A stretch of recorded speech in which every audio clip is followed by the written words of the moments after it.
ESN Content Capital.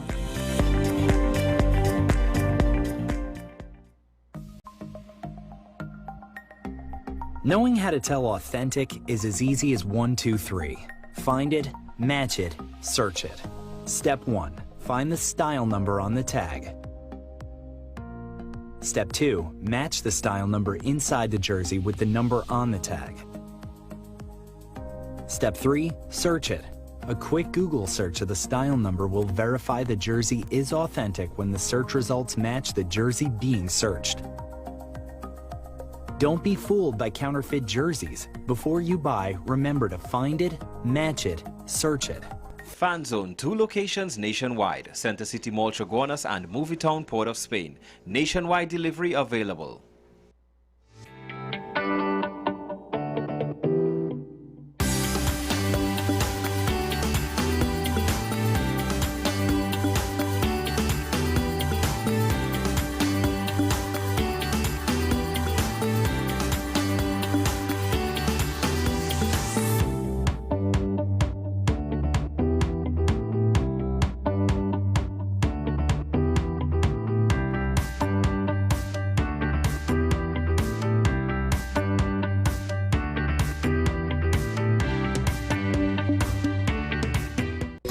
Take some time for yourself or spend some time with the family at Sandy Point Village Hotel. Enjoy our various studio and suite apartments, self-contained with their own kitchenettes and Wi-Fi. We also have our famous 100-foot swimming pool and our beachfront restaurant, The Steak and Lobster Grill. And our location in Crown Point puts us near the center of activity from the nylon pool to the local nightlife. Call us and make your reservations at 639-8533, 389-2378 or email us at sandypointvillagehotel@gmail.com.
WESN.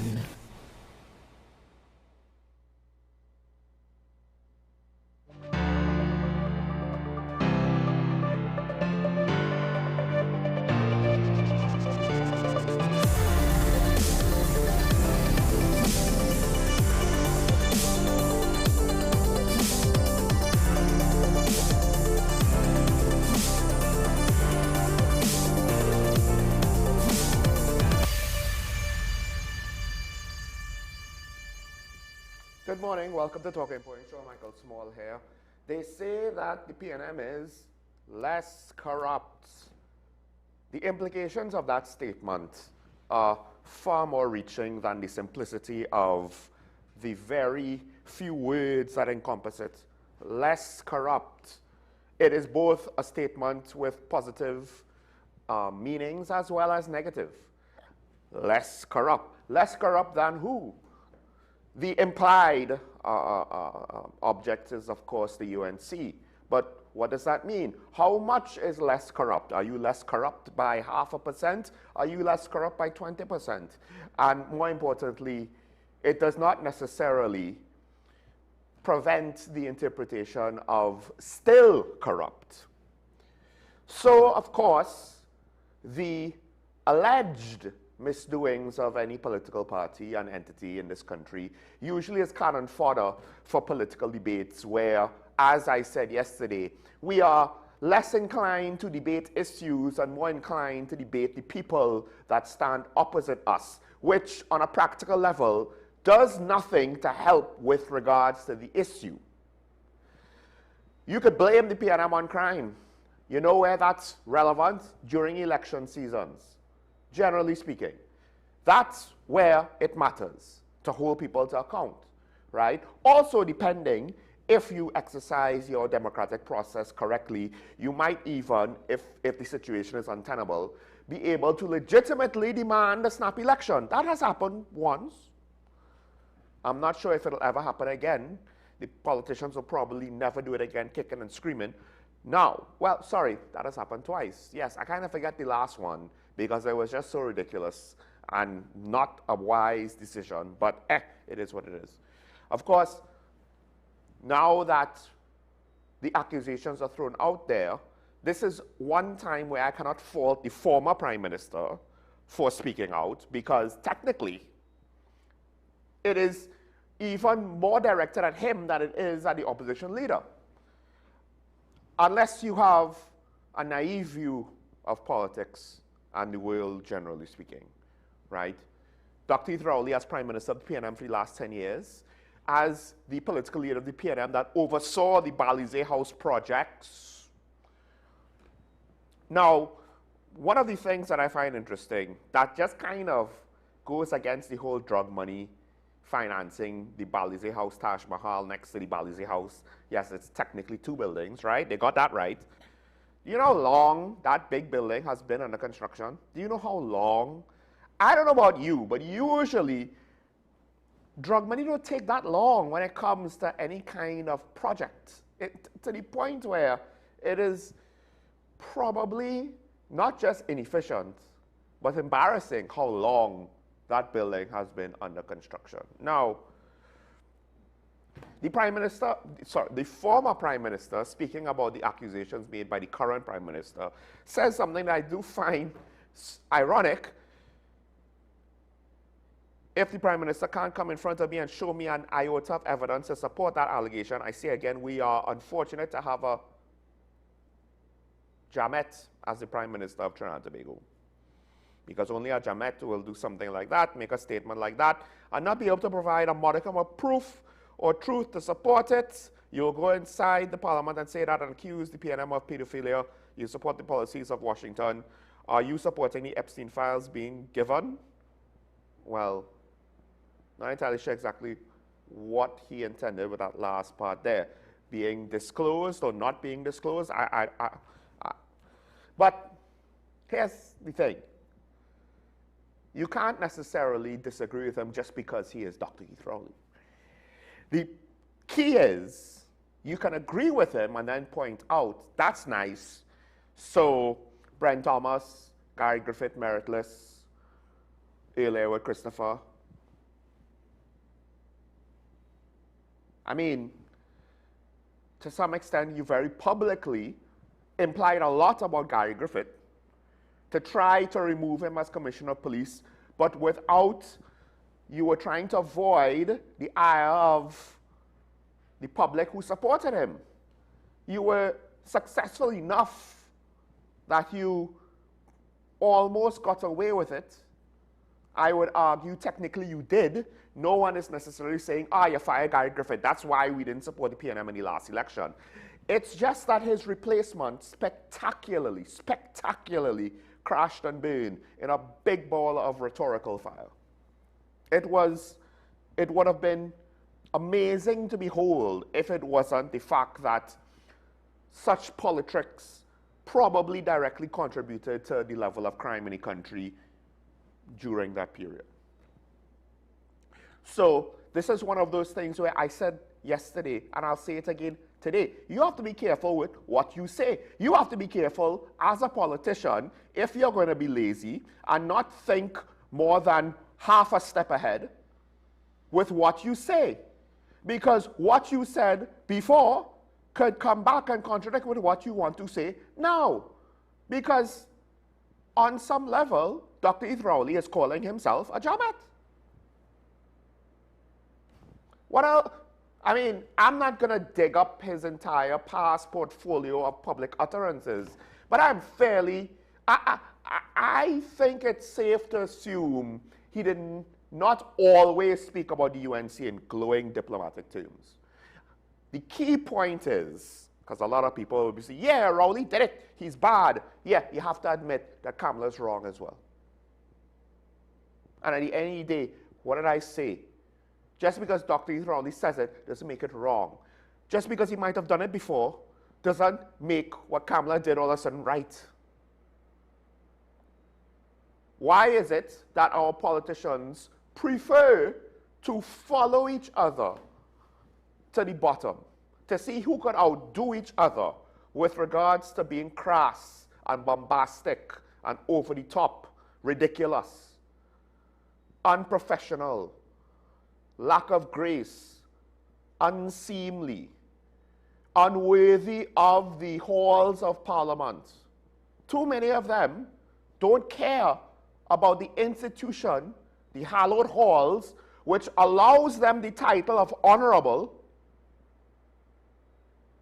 And to be frank, I have almost never, if never, referred to any parliamentarian as honorable because, I'm sorry, my skepticism personally runs a little bit too deep. There are some who I probably should give that respect to. But as a matter of principle, I just rather not. Also, you call people out like that, even if it's a positive way, you could get them in trouble. Just saying. What a world we live in, right? These are some of the things that I think about when I have guests on my show. Now, this is our politics, where they rather sling mud and then further erode their own integrity while trying to sling mud at the other side, as opposed to just, I don't know, being better, being more respectable, and allowing the contrast speak for itself. No, I must be a loud blunderbuss, and this applies to both sides. Right now, the Prime Minister herself on certain issues is very bombastic, to the point where I don't even know if it is good for her brand if we are looking at public relations and marketing. Maybe because the whole vote Kamala when you have a coalition government, maybe because that failed, they're thinking the lesson is, well, let's not try to be a calm, mature leader. Let's be more bombastic and over the top, like the American president, like some of our own local politicians. And to that, I would say, why would you think that's a good idea? Now, Dr. Heath Rowley also pointed out that the radar and Tobago, in his opinion, was meant to be part of the operation to take Maduro. To be honest, that's what it appears like on the surface. There's a part of me that thinks there might be some other reason that we just don't know about that they have that radar in there for. I mean, we live in a country where when the opportunity came up, the United States government purchased a large parcel of land which has some minor historic significance in order to have their new embassy not just be a bigger compound, but also be literally opposite the Chinese embassy. So, for all we know, the goal of the radar had nothing to do with drugs, Venezuela. We don't know. It's not, at this point though, it doesn't matter. Because to say that it was just there to deal with crime, and Dr. Rowley points out, if it was so necessary, why is it going away? Now, I think he said it in a way, why you're allowing the radar to be. So that's how the reporter wrote it. If we get such great benefit that 42% of murders have gone down because of the US being here on radar, where are they going? Don't you want to get to zero? But the original objective, the political maneuvering, has been successful, so they don't need us anymore. That is not an unreasonable line of logic with regards to this issue. Their agenda is over, whatever it is, and they're gone. Of course, if you care about the murder rate and think that the radar is responsible for dropping it, you have to ascribe to the whole, the murder rate didn't go down until, which as far as I'm aware. The TDPS is, you know, all of a sudden they seemingly have a hard time publishing statistics on a month-to-month basis. It's weird. It's weird. It's almost like if they don't want to let us know anything. They don't want to reveal any information, not even macro data, statistics like the murder rate. The newspapers at times try to keep a tally, but we're one newspaper down now, so apparently so too Guyana is one newspaper down. That's a scary time, not because fair for my job, but rather, could you imagine what we would do if we have no news media in this country, except for social media, people randomly just posting bombastic stuff all day? Yeah, at that point, the politicians will run roughshod over us. But he points to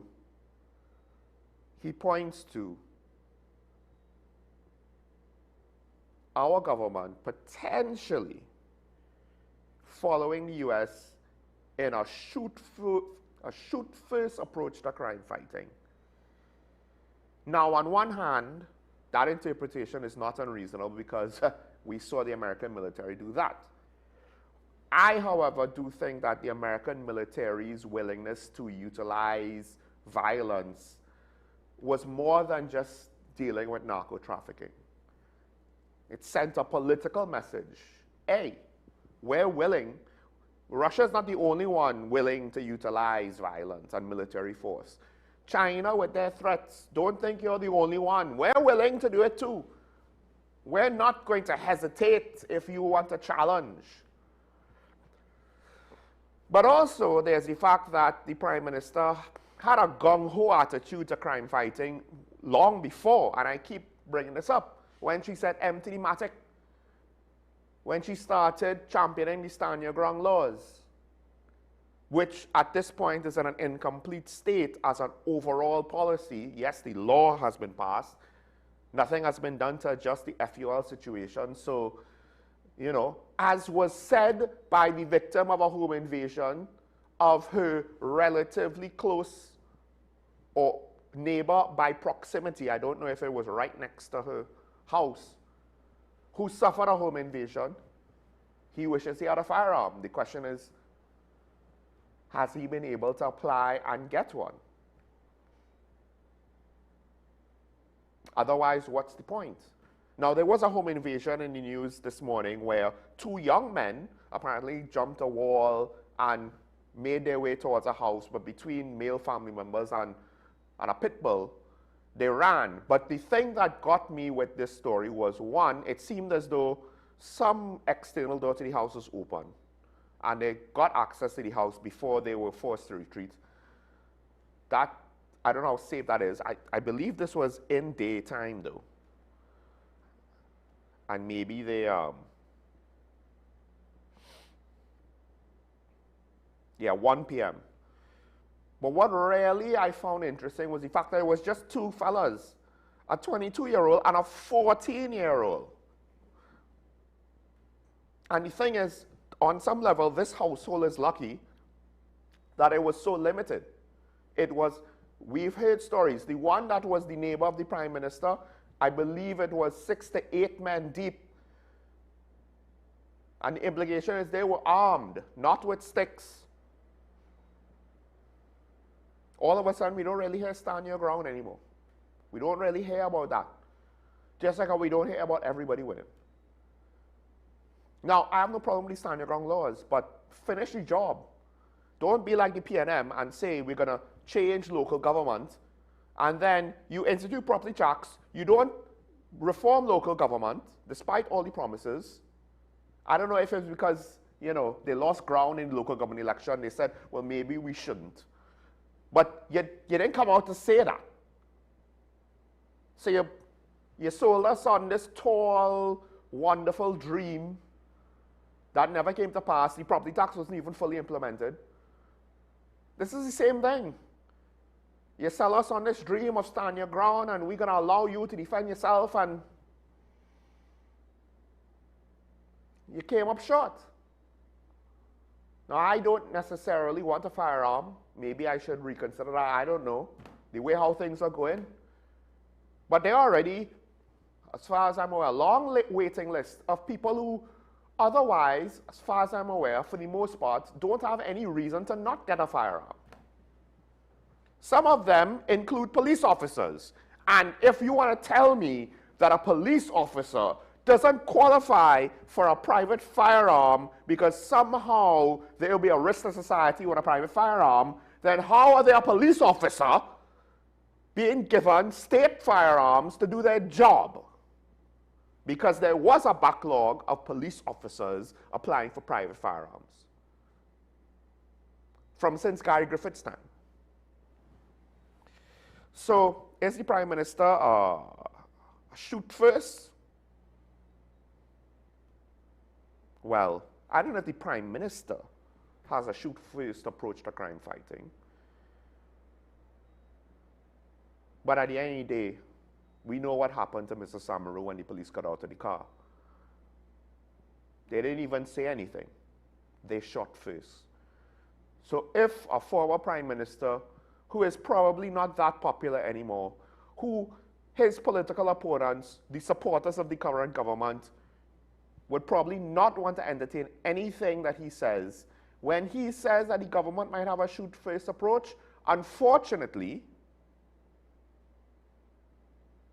we have seen an incident that also suggests that. Am I supposed to just disregard what he had to say? A broken clock can be right twice a day.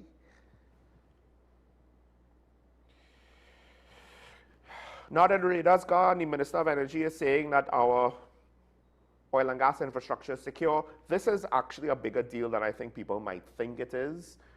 I think the assumption is, oh, Venezuela, blah, blah, blah, blah. No, I'm considering what's happening in Mexico. Granted, I don't know to what extent the cartels go after sea-based platforms. But if we can't get a handle on crime, it's only a matter of time before either the criminals from Mexico decide to expand south to new oil and gas victims, or the local cartels in our area start to learn from their peers to the northwest. Meanwhile, a couple of the unions, seemingly, they're taking great issue with the government. So labor is like CARICOM at this point. Splits. The teachers and the nurses, they are potentially looking to protest, and at least with the nurses, they've had a long list of grievances for a long time coming. With regards to the teachers, they had a union leader that was maybe a bit more patient, and I guess that didn't work out. Now, to what extent are the teachers going to also maybe want to speak about their working conditions and the state of our education system? I highly doubt that. The mandate of this new leader of tutors seems to be get me money. That said, I don't know what to make of this, but I'll end with this. This might be political.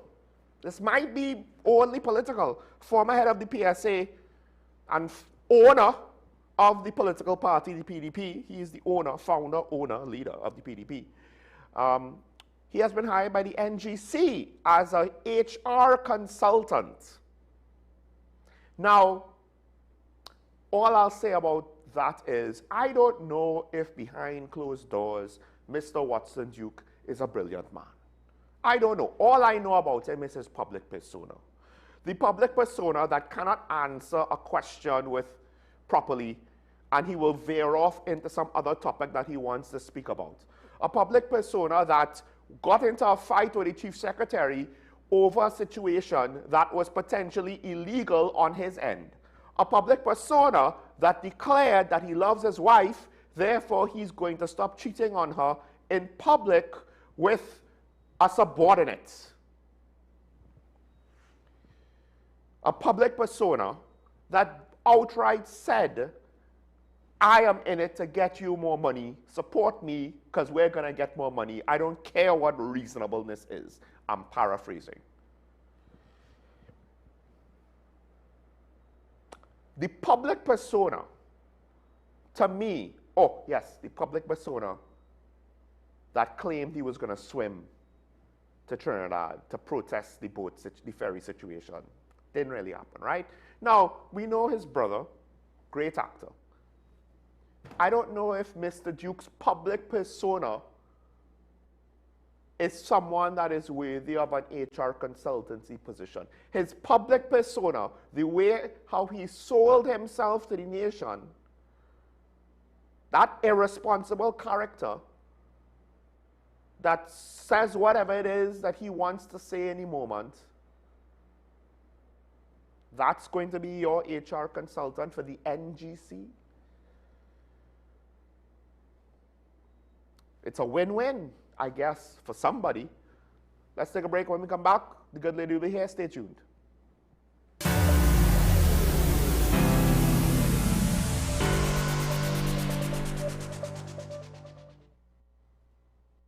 Hi, I am Emiliana Beechan, and I am a mental health and conflict resolution consultant. Welcome to Mind Matters, the show where we explore the intricate world of mental health and the art of conflict resolution. Join us as we hear from mental health professionals, conflict resolution experts, and everyday people who have transformed their lives through understanding and communication. Mind Matters, WESN Content Capital.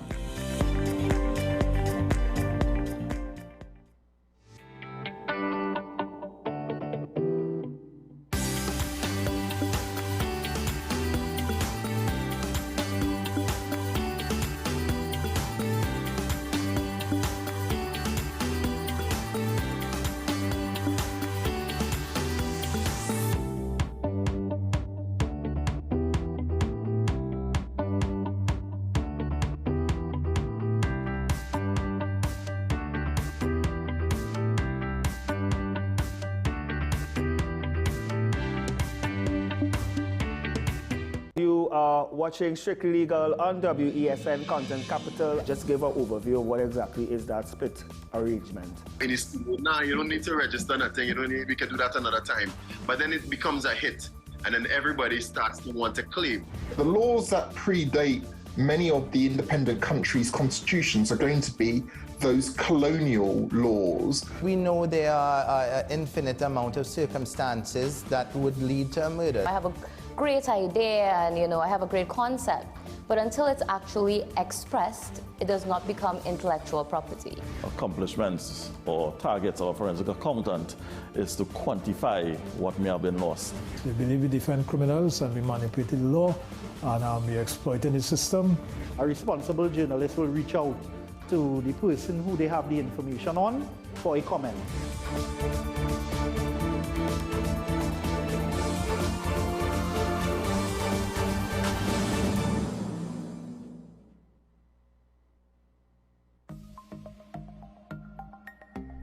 Knowing how to tell authentic is as easy as 1, 2, 3.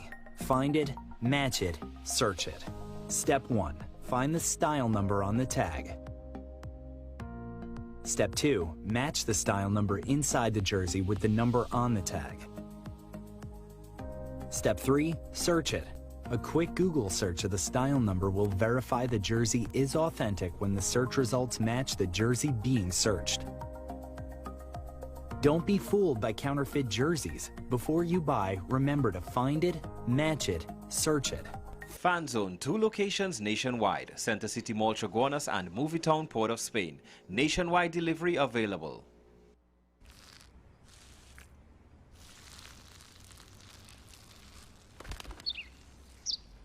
Maybe he landed here totally by coincidence. But if by chance he's admiring your fresh coat of Benjamin Moore soft sky blue, well, that's a pretty high compliment. Coming from an expert.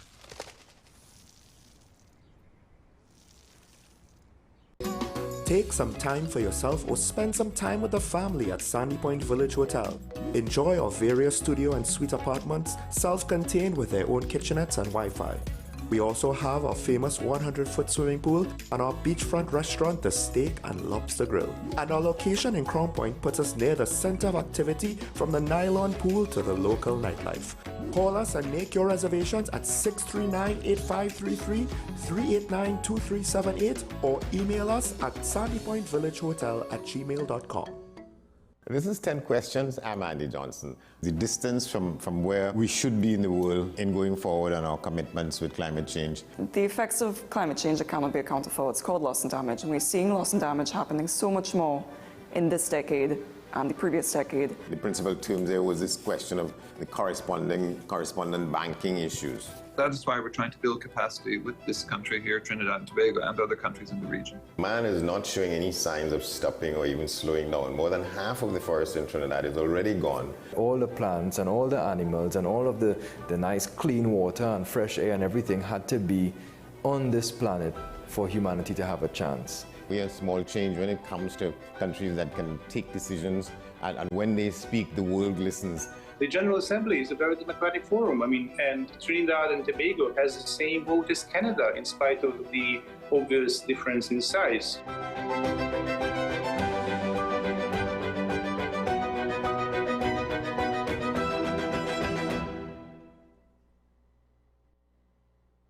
This is Face of Sports, WESN Content Capital. How you felt about the kiss on the lip? That's the business. I'm not to do with that. I find that was distasteful. The national senior team, whether you like it or not, that is the model for all other teams to follow. I'm assuming that the regional requirement may be a much stricter requirement. This is not about Pro League and Super League. This is a league run by the Normalization Committee that I'm responsible for.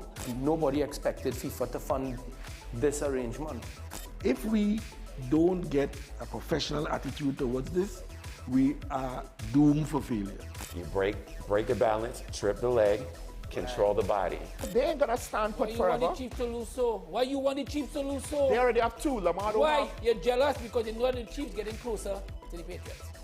Let's go to the last part. No, of the not no. Let's go to the last part.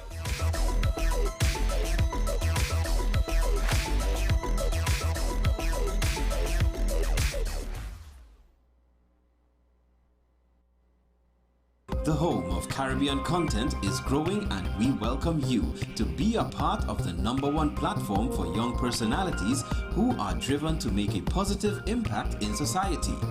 As we continue to reach every corner of Trinidad and Tobago through our daily broadcasts, our social media pages, or through our 75+ digital billboards across the nation, contact us to learn about our competitive rates via marketing at wesncc.com or call us at 628-5835. WESN Content Capital, television with a difference.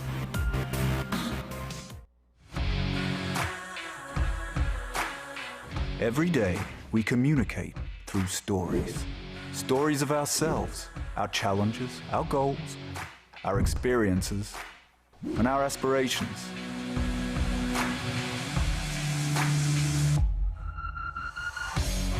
Storytelling is an art that we have mastered. WESN Film Studios comprises a collaborative team of experts with extensive industry experience locally, regionally, and internationally.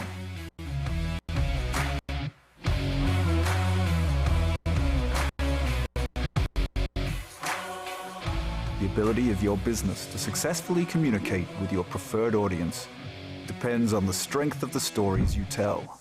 Your vision should be communicated in a high-quality, professional, and creative way.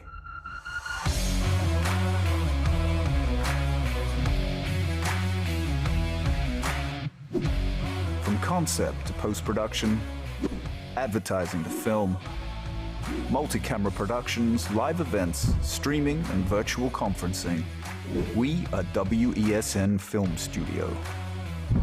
Let your own unique voice be heard and your vision realized.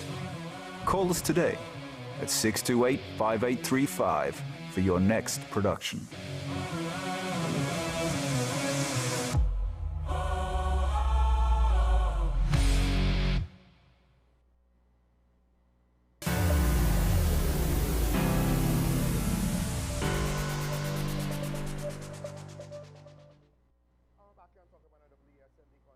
Sure, Michael Small. And last week I had, of course, Karen Shera, who is here with me, to speak about the dynamics that we find ourselves in the world today. Now, even Dr. Heath Rowley sort of dipped his toe into discussion, as I pointed out, when he was asking with regards to our approach to crime fighting and now regional crime fighting. I guess you could say, are we following the United States with a more overall aggressive approach? Because the problem is, as the world order is changing, and what it will look like at the end, we don't necessarily know. I think now we've reached a point where analysts are acknowledging the fact that it's not what it was. The economic dynamics and balance points are not what they were before COVID. And of course, politically, we've already seen, even before the United States started doing things, military conflict, violent flashpoints throughout the world, some internal, some between two countries, some with regards to supposed terrorism and some territorial land disputes. And now, of course, our major trading partner and to some extent political ally has decided to expand the world level of violence, for better or ill. We don't necessarily know why. To what degree are we going to be caught up in that wake? Hopefully it's not necessarily going to be negative, but that's the problem with actions like this. It's not that it's right or wrong, but that it's volatile, and you never know what direction it would go. It could start off with the best intentions and end up all the way well-paved road to you-know-where. Joining me, of course, is Karen Shera. Karen, good morning. Good morning to you, Sean, and good morning to your listeners. I've tried listening to your introduction and the point you made about Dr. Rowley and our response to, I guess, the cartels operating within the region and what has been Trinidad and Tobago's major bugbear for at least for decades, which is the drug transshipment of drugs, which has really fed into the organized crime, which has fed into the gangs, which has fed into the crime. But, you know, I think Dr. Rowley does have a point, because what concerns me is the Prime Minister really concerned about dealing with the crime situation in the country, reducing it. I'm not saying she has no concern, because domestically, as a politician, the two main issues that Trinidad and Tobago has had is the crime and economy.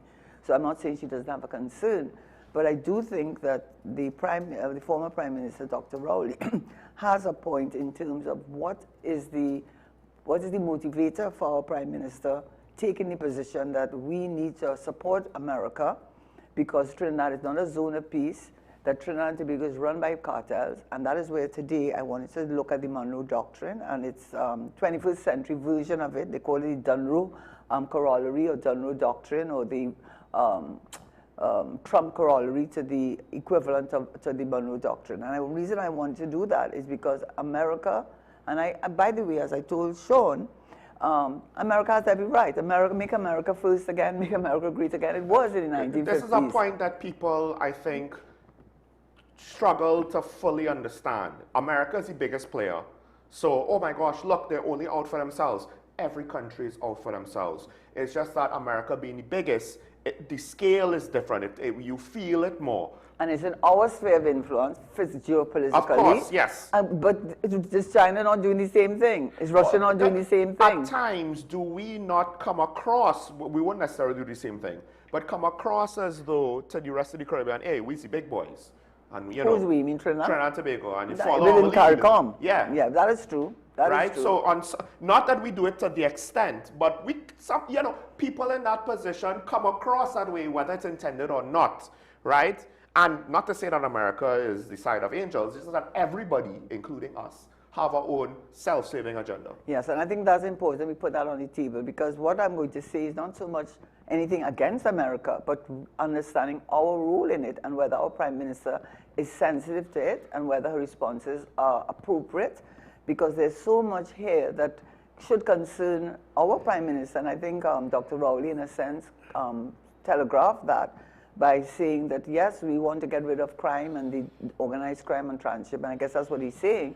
But are we going around it the right way, and are we going to benefit from it? And that's where last week, when we ended the discussion, we're talking about U.S. hegemony, which is America reasserting itself as a unipolar superpower, which it was in 50 years ago.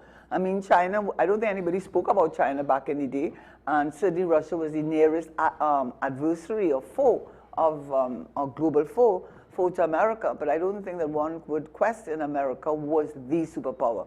And so that when President Trump speaks about making America great again, it has many iterations, many interpretations, and I think one that is valid is reasserting America's position as the world superpower. And so what I wanted to do today, and we spoke about this, sanctions versus military intervention, because that's what it really comes down to. Because at the end of the day, why America wants to be seen as the world to be seen as unipolar, and I've spoken about this before, but I want to focus on it today, is because its ability to use sanctions, to weaponize sanctions rather than put boots on the ground, which President Trump promised that he would not do after Afghanistan. And I think this is one of the things that's interesting. The other nations of the world might have thought, oh, well, Trump's not going to use military force. I don't know if this is some kind of way of like, oh no, I have to prove to them that I am willing, that I'm not a chicken, or what have you. But also, as that whole situation with the world order is a unipolar world, is it not?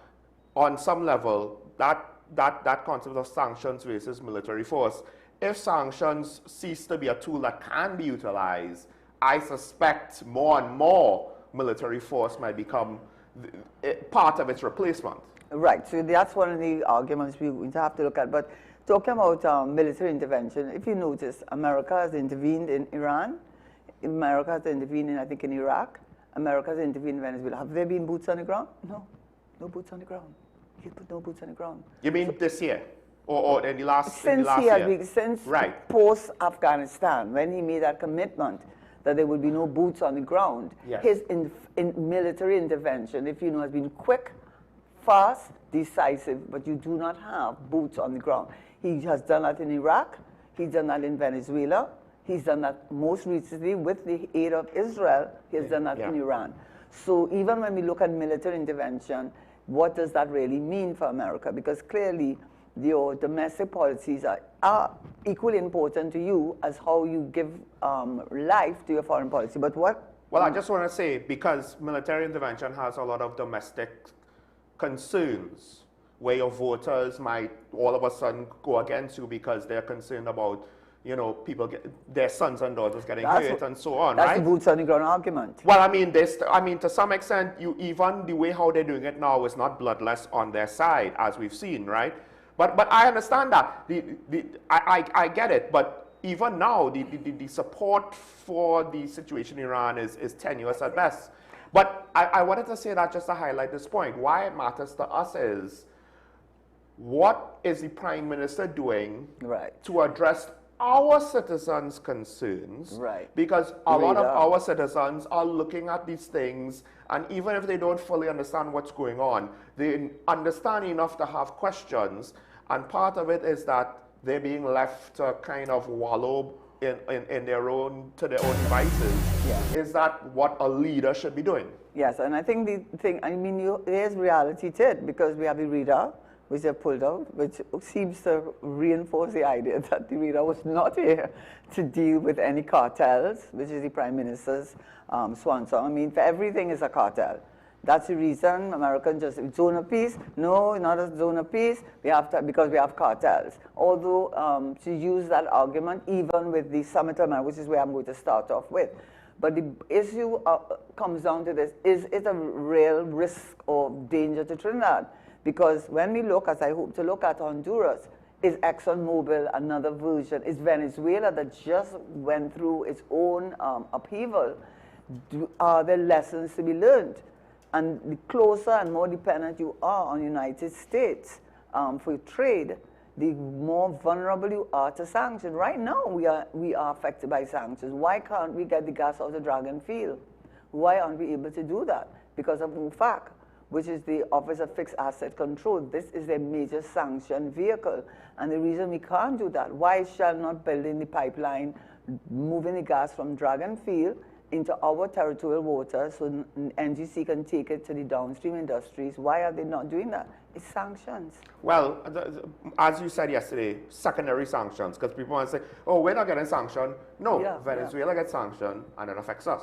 Very much so. And why has Stuart Young, our former minister, and any minister of energy, including our prime ministers, doing the Congo dance and all, the Congo line, is that? But going to Venezuela, making all these efforts, because it does affect us. When America imposes sanctions on Venezuela, and we can't access the natural gas which we need for our downstream and upstream industries, we are seeing for ourselves that sanctions are a reality, and sanctions, whether secondary, primary, or whatever, are very, very effective and very powerful weapons which America uses. So starting with last week, when we broke off, we were looking at America's US hegemony, and it's wanting to reassert itself as a unipolar world. And I am not here to argue against that. As I said, 50 years ago, I don't think anyone would have questioned that America was the superpower. China was no threat to America, and Russia was fighting, yes, but I don't think Russia was seen as a realistically a threat to America's supreme power. And so how has the Prime Minister, in fact, facilitated that? Well, the most recent thing, which is where we cut off last week, is its sphere of influence. We looked at the economic power that America is able to assert. We saw how, if you recognize, most of the countries America has an interest in terms of military intervention or sanctioning, Venezuela, Iran, Iraq, they all have something in common. It's called the petrodollar. But I want to discuss that. But what I want to look at most right now is how our government, our Prime Minister, has responded to the call by America. She has actually said in Parliament, so I saw the clip, she didn't only attend the Summit of Americas, which they call the shield as opposed to the sword of America, but she also justified America's intervention, occupation, military occupation, quasi-military, I should say, occupation, on the basis that these countries are besieged by sanctions, by cartels, and that America is justified in taking its position. So let me just look at what she had said. These are the things that she has, that is our Prime Minister, I shouldn't say she, our Prime Minister has agreed to. When she went to the Shield of the America Summit in Florida, these are the agreements she agreed to and declarations. The America Counter Cartel Coalition, our Prime Minister officially agreed, signed Trinidad and Tobago into this pact, which focuses by using coordinated military and law enforcement efforts to dismantle transnational criminal networks and drug cartels. She also signed the Doral Charter, which outlines a commitment to regional stability and security cooperation between the United States and participating Latin American and Caribbean countries. She also aligned herself with what they call the Dunro Doctrine, which established a modern security-focused interpretation of the Monroe Doctrine, which I'll look at just now, and ensuring hemispheric security through military and intelligence sharing. And finally, bilateral commitments. Beyond military pacts, the Prime Minister engaged in high-level discussions with the U.S. Secretary of State Marco Rubio and Secretary of Defense. We call him Defense, this will be Secretary of War. Peter, I don't know. He's still being called Hegseth. He's still being called Secretary of Defense. So I'm confused. Yeah, but somebody call him Secretary of War. I don't know. But anyway, I don't think they're offended by either two. No, I think they changed his post, the department, to the War Department back to that Cold War name or post World War II name. But yeah. Yeah. So why is that so important? Well, you know, AI is a very good tool, and you have to know what to ask AI. You understand that? AI has information, but you have to know what questions you're going to ask AI. So when they looked at why that corporation or our Prime Minister not only being invited, attending, and supporting the so-called version or the reinterpretation of the Monroe Doctrine, they talked about the military significance, military cooperation, and that is where the sphere of influence issue comes in. The agreement allows member states to request United States assistance in targeting cartel infrastructure. Prasad Bissessa knew that she would not rule out the future U.S. military presence in Trinidad. You hear that? She would not rule out U.S. military presence in Trinidad and Tobago to combat crime. Though she emphasized that foreign personnel would have no authority over Trinidad and Tobago citizens. So you hear what she's saying. You hear what our Prime Minister is saying. She not only has signed these agreements, but she has also ruled out that America could come in and intervene militarily in Trinidad and Tobago. That's a very serious commitment that our Prime Minister has made to America. And when we look at that sphere of influence, the best example to show how real and how that Monroe Doctrine can be asserted in Trinidad through, this is my view, it has not been the view that has been expressed, at least that I'm aware of, is the ExxonMobil. Because when you look at America's approach to what they call the current version of the Monroe Doctrine, it has moved from protectionism to dominance. And Honduras is a classic example of how America is able to move that doctrine, which I think came into effect in 1823 or thereabouts, which is really a response to European colonization, because what Europe was doing, France, Germany, Britain, what they were doing was that they were asserting through military and naval gunboat diplomacy, they call it, going into these countries and exacting what they call the financial debt, the customs duties that these countries, Latin American and Caribbean countries, owed it. And this is where the America stepped in. And initially, it was seen as a positive move, but as we shall see, what was started in 1823 evolved from a protectionist declaration intended to send a message that Europe, that Latin America was not a place for colonization. America moved from that, and you see the evolution of it. And so what we have now is what they call the Roosevelt Corollary in 1904, where he stated that a Latin American nation failed to maintain order or repay debts, the U.S. would intervene to prevent European intervention. And this shifted their policy to active police action in the Caribbean, including Haiti, Nicaragua, and Cuba. And this is where you have what you call the Trump Corollary. So what has happened, and I think there are similarities between what has happened in what they call Chiquita. That was Honduras. Chiquita, what happened there and what could possibly happen to Trinidad and Tobago with regard to ExxonMobil.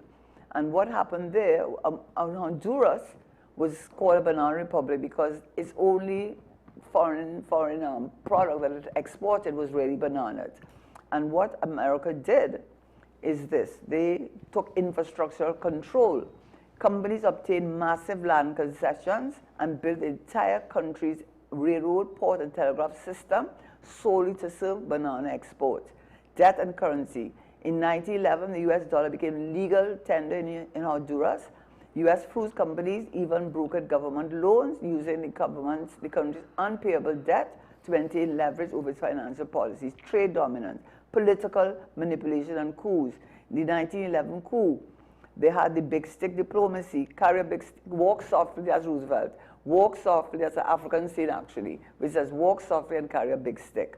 And then you have the 2009, but the point is that when you look at Honduras, America justified its dominance and its control over Honduras for protection of its corporate interests. Does that sound familiar for Venezuela?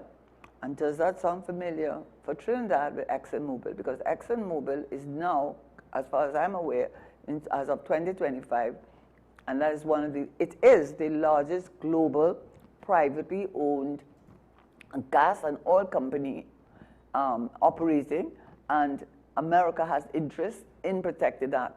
Both its operations in Trinidad, its operations clearly in Guyana. And if you look at its history in Guyana, you have good reason to believe that ExxonMobil's interest is not the interest of the country.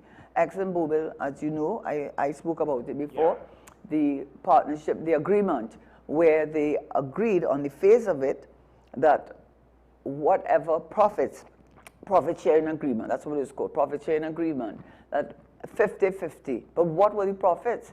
They took out of the royalties, which you should usually from a government charge about 6% or to 12% of the gross revenue. They only paid 2%, very low royalties. Then they had the recovery cost. up to 75% of what they consider to be recovery costs could be excluded or excluded from the actual profit. So when you came down to the profit numbers, you came down to a very, very small number. ExxonMobil has a terrible, terrible reputation in Ghana. They also have retained over 600 blocks in Ghana for exploitation.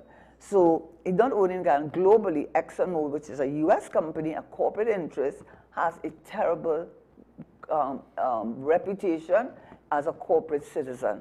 And you have to wonder whether what has happened in Honduras cannot be replayed in our country by the invitation or by the ExxonMobil operating in this country.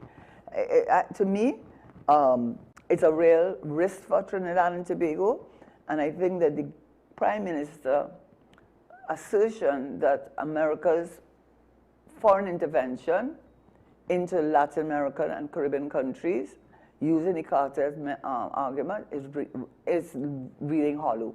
I don't think people believe her. I don't know if she believes herself, but I don't think people believe that the cartel argument, because you have, for example, you have the radar. Why did they dismantle the radar?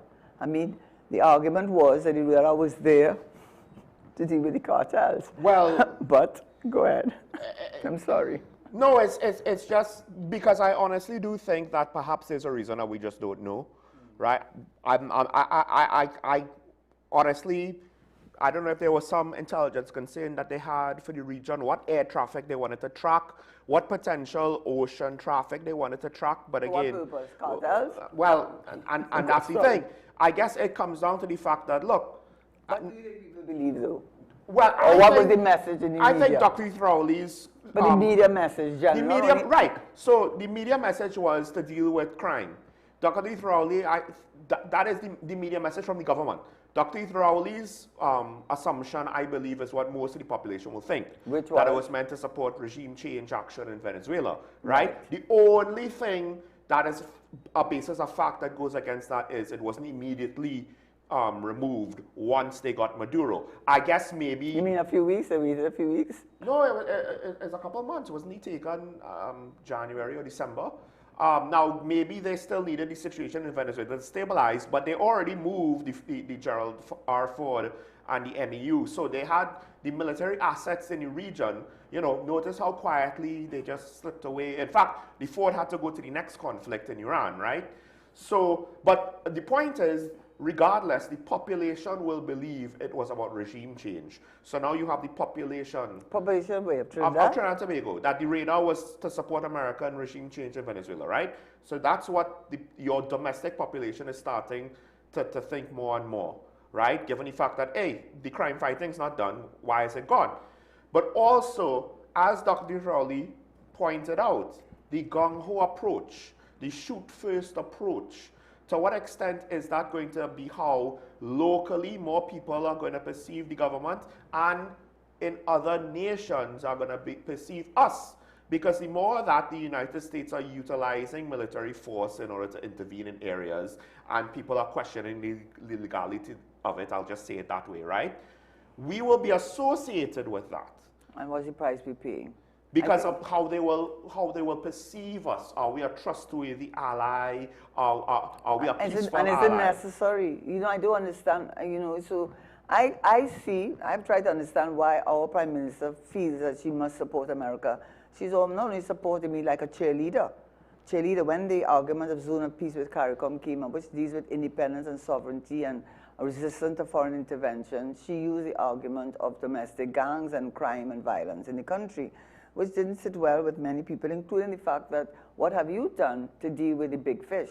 Who have you arrested who is alleged, as people believe, involved in the drug trade in this country? The legislation, what have you done with the campaign financing legislation? What have you done with developing the DNA center, which can really test and be effective tool, a scientific tool in fighting crime? What have you done with CARICOM Impacts? CARICOM Impacts which is based in Barbados, the garrison in Barbados, has been immensely successful in CARICOM impact in fighting against drugs and the cartels, both in Jamaica and Bahamas. They have a tremendously excellent record. What have you done to engage yourself with the CARICOM impacts? What have you done to deal with the body cameras issues? What have you done to with regard to the Commissioner of Police, where his statements about how his his policemen, which I'm not saying they don't need it, but certainly if anybody needs counseling, I would imagine it was the family of the persons that were affected by the action. Survivor. Right. So who was a victim of that entire ordeal. So the whole thing about you concern about crime in this country, it rings hollow. And it rings hollow because what have you done domestically and regionally to utilize the tools that we have at our disposal to fight the cartels? Why is the answer to the cartels American foreign intervention? Why is the answer to the cartels that they must be this way? Why is that the answer? Well, also, I understand influence of transnational crime is making more guns available, more money available, is potentially encouraging higher levels of violence. That is the belief by some in the TDPS, that the influence of the more violent cartels, because the level of violence you've seen in Latin America is still higher than what you see here. But we're seeing the willingness to commit higher, more violent, more heinous, more callous shooting crimes here increase in the course of the last couple of years. We went from pistols to automatic rifles. And I get it. You could get the Americans, if you're going to say they can't interfere with local citizens, the implication is, of course, all right, they'll go after the international criminals. But we still have... You can if you have, according to the Prime Minister, she said she will welcome America's foreign intervention, military intervention in Trinidad. She said that she's open to that. That's what I just read out. Right, but I think you said you read something earlier that said they won't interfere with TNT citizens. I don't know if that means just the innocent ones, but then again, who's innocent until you have a court of law to determine that, right? But my point is, on some level, we still have to engage with our street-level crime, where a lot of the violence eventually comes from, for the wars on the drug turf and so on and so on. Regardless of where the instructions comes from, you know, we still need day-to-day policing, and our police service has not had any effort put into it to change anything. And why has there not been that effort put into it? Why don't you engage with the CARICOM? Because they are very successful. If you look at CARICOM impacts, they've had huge successes in terms of drug capture, not only in guns, but in drugs. They had huge success in Jamaica and Bahamas. Why is the government, if it is committed to destroying and bringing the cartels to an end, why are you not integrating? Why are you not using CARICOM abilities rather than going the American way? I think one of the historic data points is the dismantling or the lack of support for our maritime border security. Now, there have been accusations leveled at the People's Partnership for what they did with the vessel order. Ship rider right? agreement? No, with regards to the ships and the systems that Mr. Manning wanted to put in place, and it was all, you know, pushed to the side, done away with once they came into power. Now, they would argue to say that, you know, it wasn't fit for purpose or this, that, and the other. But the point is, ever since then, in my mind, our maritime security seems to be as porous as a wet paper bag. And it, to the point where it seems as though it's not even about having the ships. There seems to be a lack of accountability that has reached such levels that now you can't just say, well, look at the negligence. You have to contemplate, is it outright corruption? And the Prime Minister, she might have been saying some things that a lot of people think, but the question is, why is it that, okay, the other party has voted out, you're voted in, what's being done to help secure our maritime borders? Now, I've said before, and to some extent I think you agree with me, again, with the transnational stuff, we do need the help, but we also need to help ourselves. We can't just say, Uncle Sam, solve it, wave the magic wand, solve it for us. Okay, I think what I'm trying to... Well, it gets to the point you're going to get to, yes.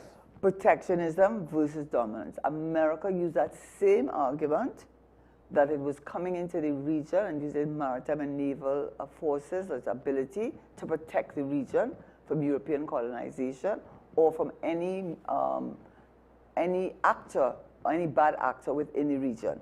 It used that argument, but what you found, and Honduras is an example, Dominican Republic is another example, Panama, there are a number of examples, what they call the banana republics. What the reality was, that once America was able to displace European interests, America did exactly what those countries had been doing. They had huge tax waivers, they took control of their land, they put in place the politicians or leaders that were favorable to them. They had enough coups, they had political disruption, economic disruption. They also did not develop the country to diversify the economy. Bananas, because that's what suited it. And what it did is it used it as an excuse or justification protecting corporate interests. In the same way as they have done in Venezuela, they did in Honduras. So my concern is that when we talk about the cartels, are we truly concerned about the crime in the country? Are we truly concerned about transnational crime? Or are we using that as a cover for American U.S. hegemony? And is it in our interest? Is ExxonMobil another Chiquita? Chiquita was the banana food company that operated in Honduras, but apparently what America has, the history, when it moved from protection to dominance, they used the justification of corporate interest, protecting corporate interest. So I am just saying that the problem with the Prime Minister is, of course, I want to see the end of the transnational crime and the organized crime. And I do believe that a lot of it comes from the drug trade, transshipment. I do believe that. But it seems to me that that has taken a secondary position to her support of America, reassertion as the unipolar, as the superpower, and that she's using the argument of cartels only to justify America's presence, not only in Venezuela, in any country. She just went to the summit, Shield of America, Shield of America. So my concern is she taking into account how vulnerable Trinidad and Tobago becomes? And I'm just saying, we have seen the lack of political oversight on this situation. To some extent, you have to question, is there a willingness to allow things to happen? And that's why what Karen says, I'm not going to discount, because we assume there was some corruption there before that undermined the whole border security. Why can't that now just have a different motivation, right, at the end of the day, replacing one set of motivations for the next, now that we have a new big brother that we want to appease? But also, I do think our lack of crime plans now is telling, and we're just saying, well, this is the plan. That is the problem. You see, therein lies the problem of trust, confidence, and believability. Well, if you were committed to that, why aren't you dealing with the body cameras? Well, before we get into that again, we do have Dabadi on the line. Caller, are you there? Morning.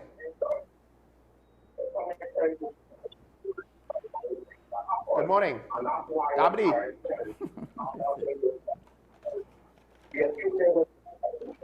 I think the caller is probably waiting for us to finish on the TV, but there's a delay. Caller, are you with us? Did we lose the call?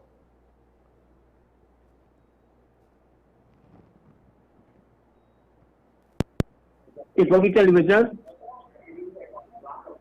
Yeah, caller, you there? Yeah. Morning. Go ahead, caller. You're there. Yeah, morning. I listened to your program, right, considering the radar system, right? Yes. I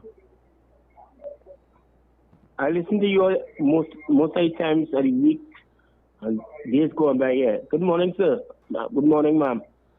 Yeah. I just listening to you on the radar system in Tobago, the removal of the radar system.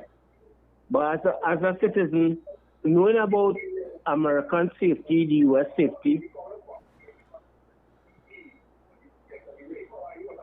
Yeah, I'm with you all.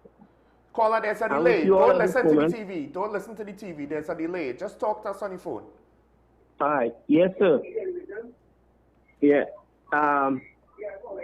Yeah, I'm right here. Yeah.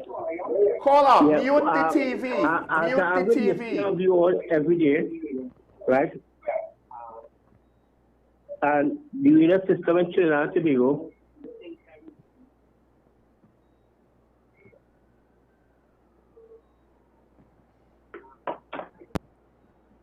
Did we lose the call? All right, well, folks, you need to not try to talk to us through the television when you're on the phone, right?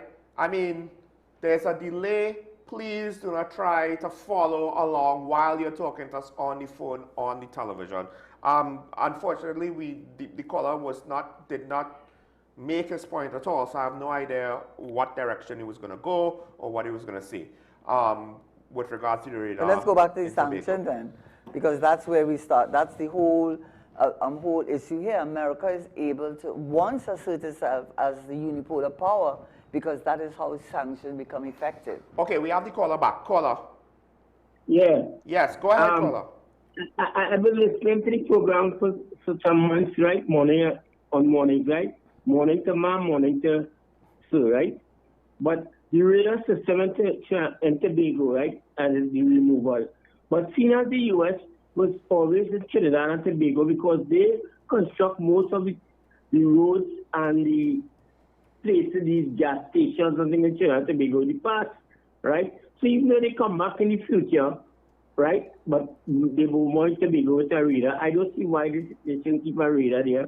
Because we are texted here and they were implanted the radars, right?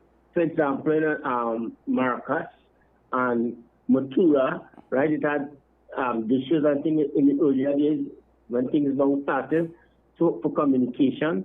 So why is the problem that we cannot keep communicating at this time?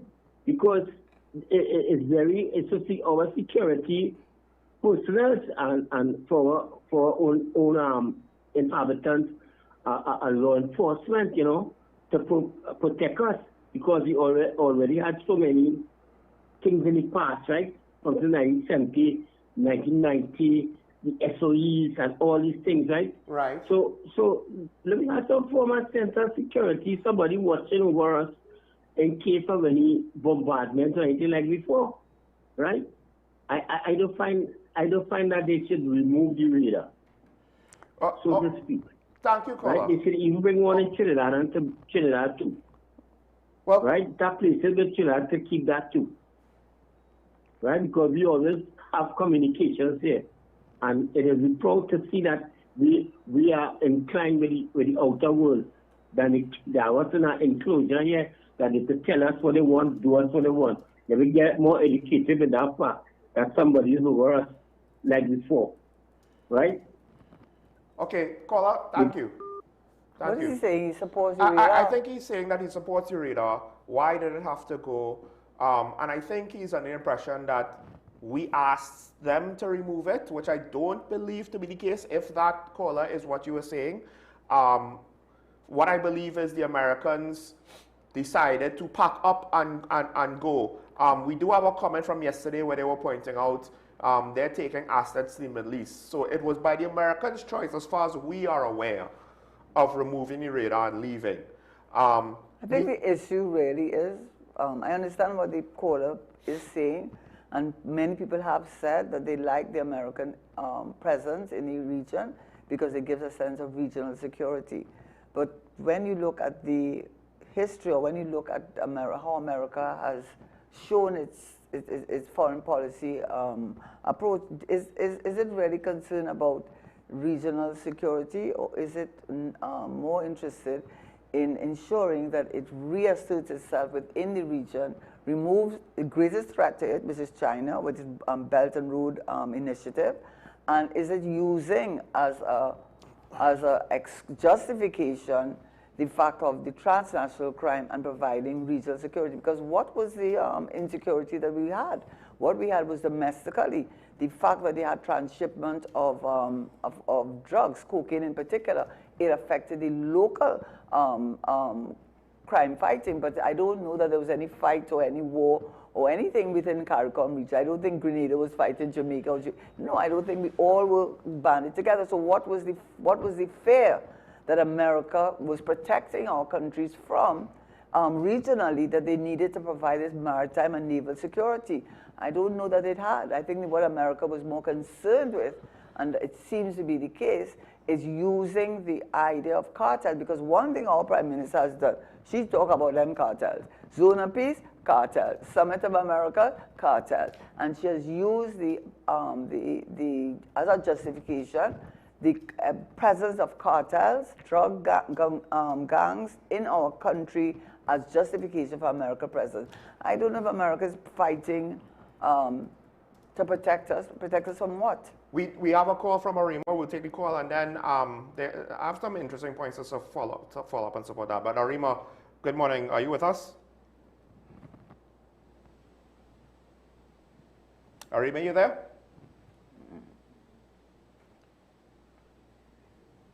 Well, while we wait on the caller, if we still have the call.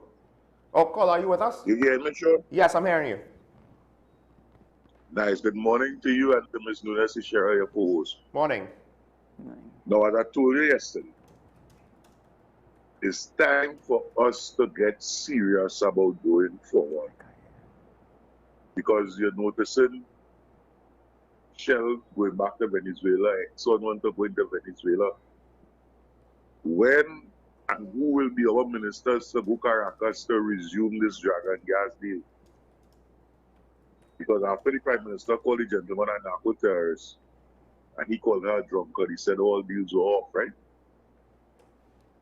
So we had to get serious with that.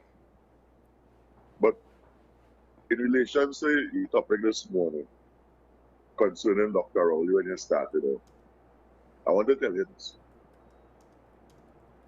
One of the biggest crimes that has ever occurred in this country, and that's why PNM lost, was the recommendations of the Salary Review Commission. So today, Dr. Rowley has a pension of about $86,000 or $89,000 tax-free per month.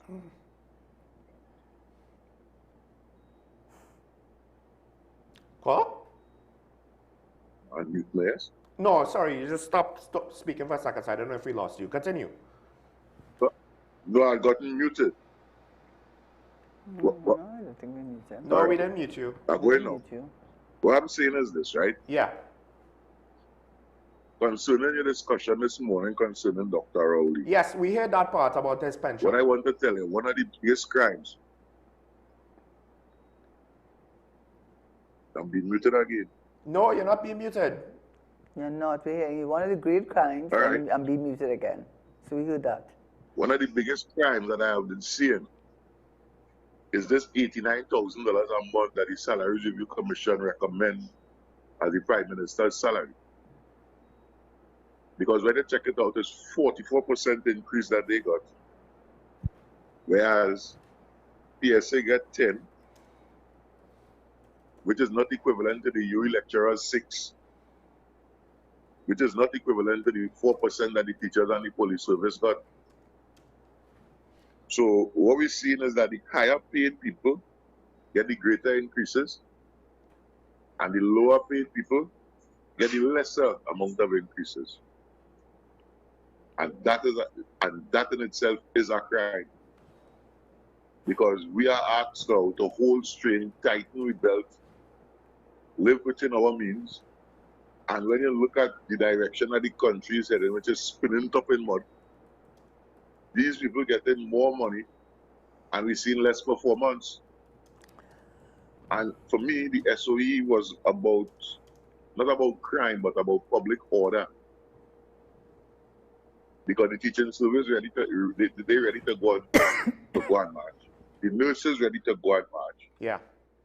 You have some people who still working on 2015 salaries and they don't know when the negotiation will start. Like MTS, who was offered 000. I remember seeing that on the TV and I was appalled at that. 000. So for me, I find it's time that the government come up with some kind of development plan. Not this wishy-washy thing. that they have a pot of Spain. No. No. We gotta start from the bottom first and come up. So we gotta look at how do we feed ourselves. All these people that were removed from CPEP and URP, how could we reutilize them into some big, serious agricultural program on Carney lands? All right, caller. We appreciate that. We appreciate what you're saying, but that doesn't help us right now. Caller, I just gotta, because it's taken up a lot of time, so I know that you have a lot to say, but I don't want to hold things up. Deflect from the topic. No, I don't. It just don't deflect from the topic. The fact of the matter, whether that's why the PNF is not in power. Oh yes, so the PNF is not in power. We know why. Part of the reason what you've said has absolute credibility. I was one of the persons who was shocked at that whole thing with the pension, how Stuart Young became Prime Minister. It was so undemocratic, and they paid the price. So nobody's questioning that is so. But you don't shoot the messenger because you don't like the message. And the Prime Minister Rowley, he is opposition leader.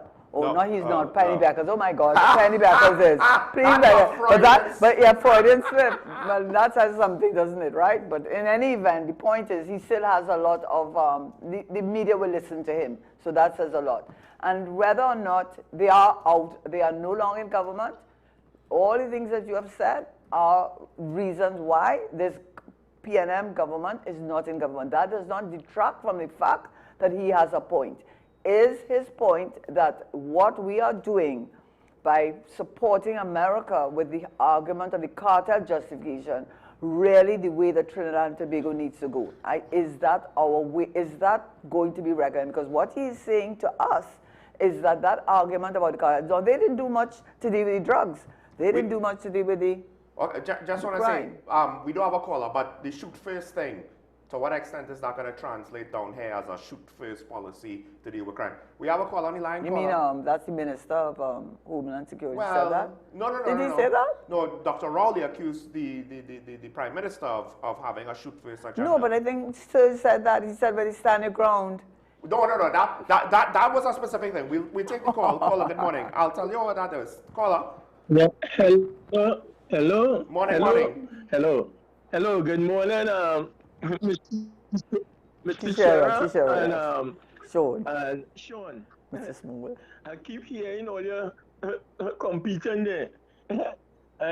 But the problem is that what Mr. Sharon was saying, the reason with America, I see no reason for America to be here neither.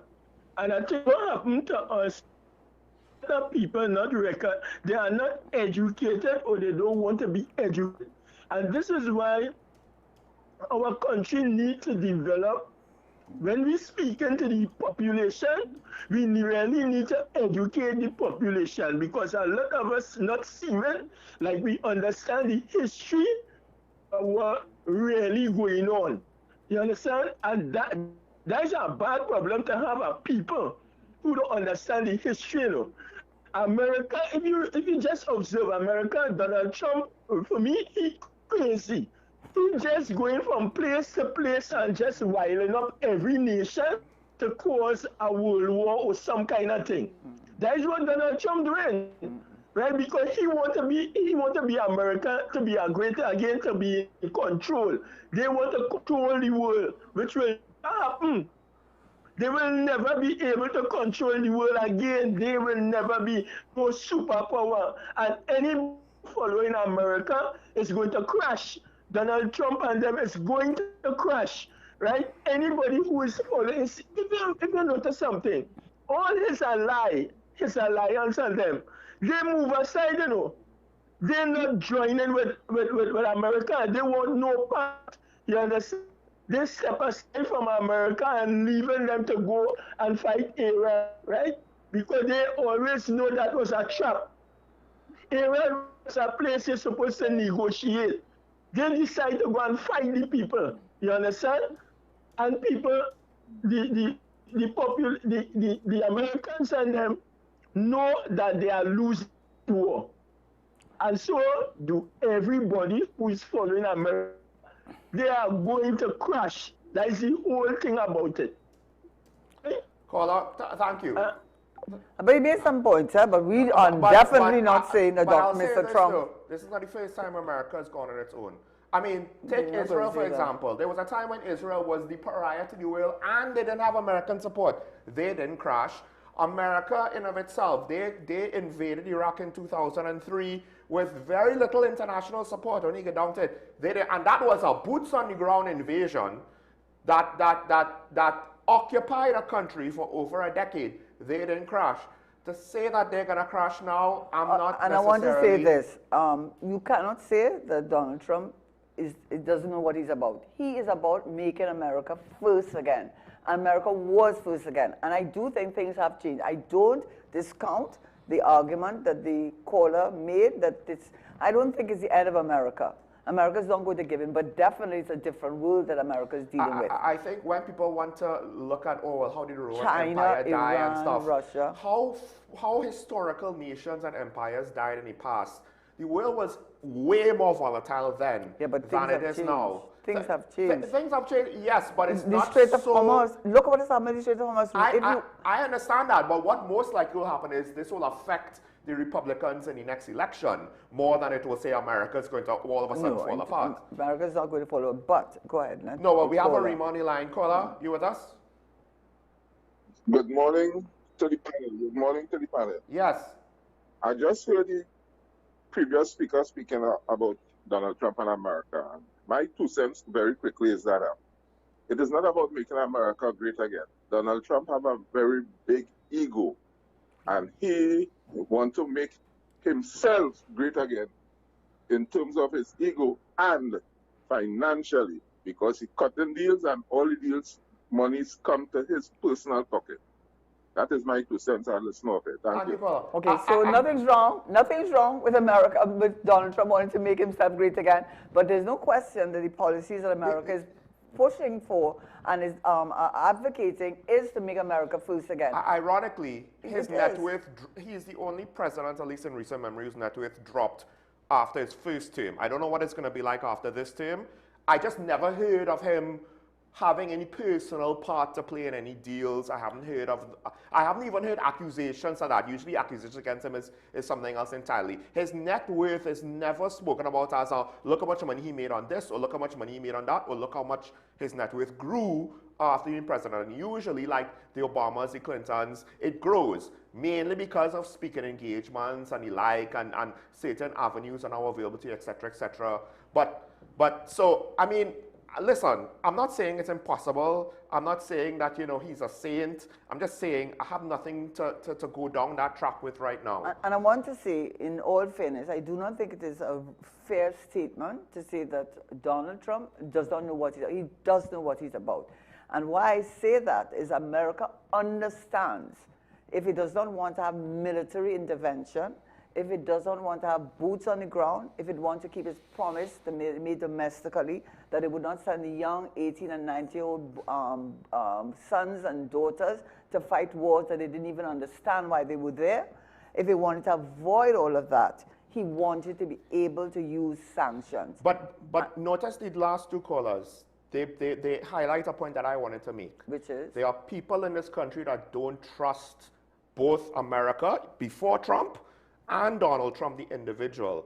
And our leader, I'm not saying that she has to listen to them when she makes decisions. But if you are leading, at the very least now, yes.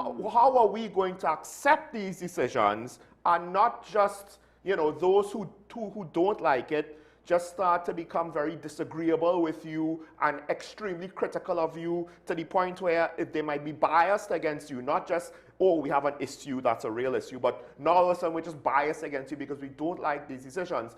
A proper leader, even if a decision is unpopular, they go through the mechanisms of communication and explaining and so on and so on to try to get people to understand this is why we're doing it, this is why it's beneficial to you, please trust me. But we're not getting that. No. We generally, to be fair to the Prime Minister, it's not as though we've had so many other politicians that do that in recent memory and she's the outlier, right? That is not seemingly part in the political skill set of our political class more often than not. So it's not Kamala Persad-Bissessar Prime Minister of Trinidad and Tobago problem. But at the end, there's nothing to say that we acknowledge that there's a subset of the population that is not going to like this, and how are we going to treat with that responsibly?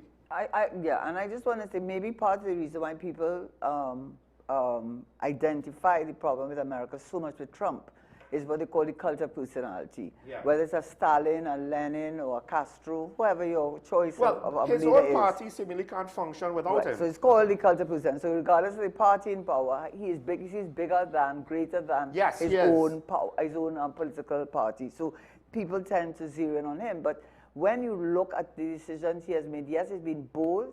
Yes, perhaps he has been in the way that he's expressed himself, and publicly in terms of foreign policy, certainly has not used diplomatic language. But I do not think that he does not know what he's about. Making America first again means America has to restore its economic power. Making America first again is restore America's position as the backyard of Latin America and the Caribbean. And why Trinidad and Tobago? Somebody asked that. The geopolitical position of Trinidad and Tobago, we're right next to Venezuela, which is has the largest oil reserves in the world. Right next to Ghana, which has ExxonMobil, has trillions of... don't forget ExxonMobil is here. They have an exploration deal, large offshore exactly. blocks. So all of those things, and it comes back to this, the use of sanctions, because you have to understand one thing that America, and I think Donald Trump understands, that we do not want to go the way of military intervention. The most powerful tool today, and the least costly tool, but very powerful tool, is sanctions. You cannot implement a sanction and expect to have compliance and be able to weaponize sanctions as you today, as they did in Venezuela, as they did in Iran, as they tried to do in Russia, unless you are seen as the superpower, you're living in a unipolar world. So that country determines the trade settlement. How do you settle trade in the U.S. currency? Foreign exchange reserves. What is your major foreign exchange reserves that central banks have?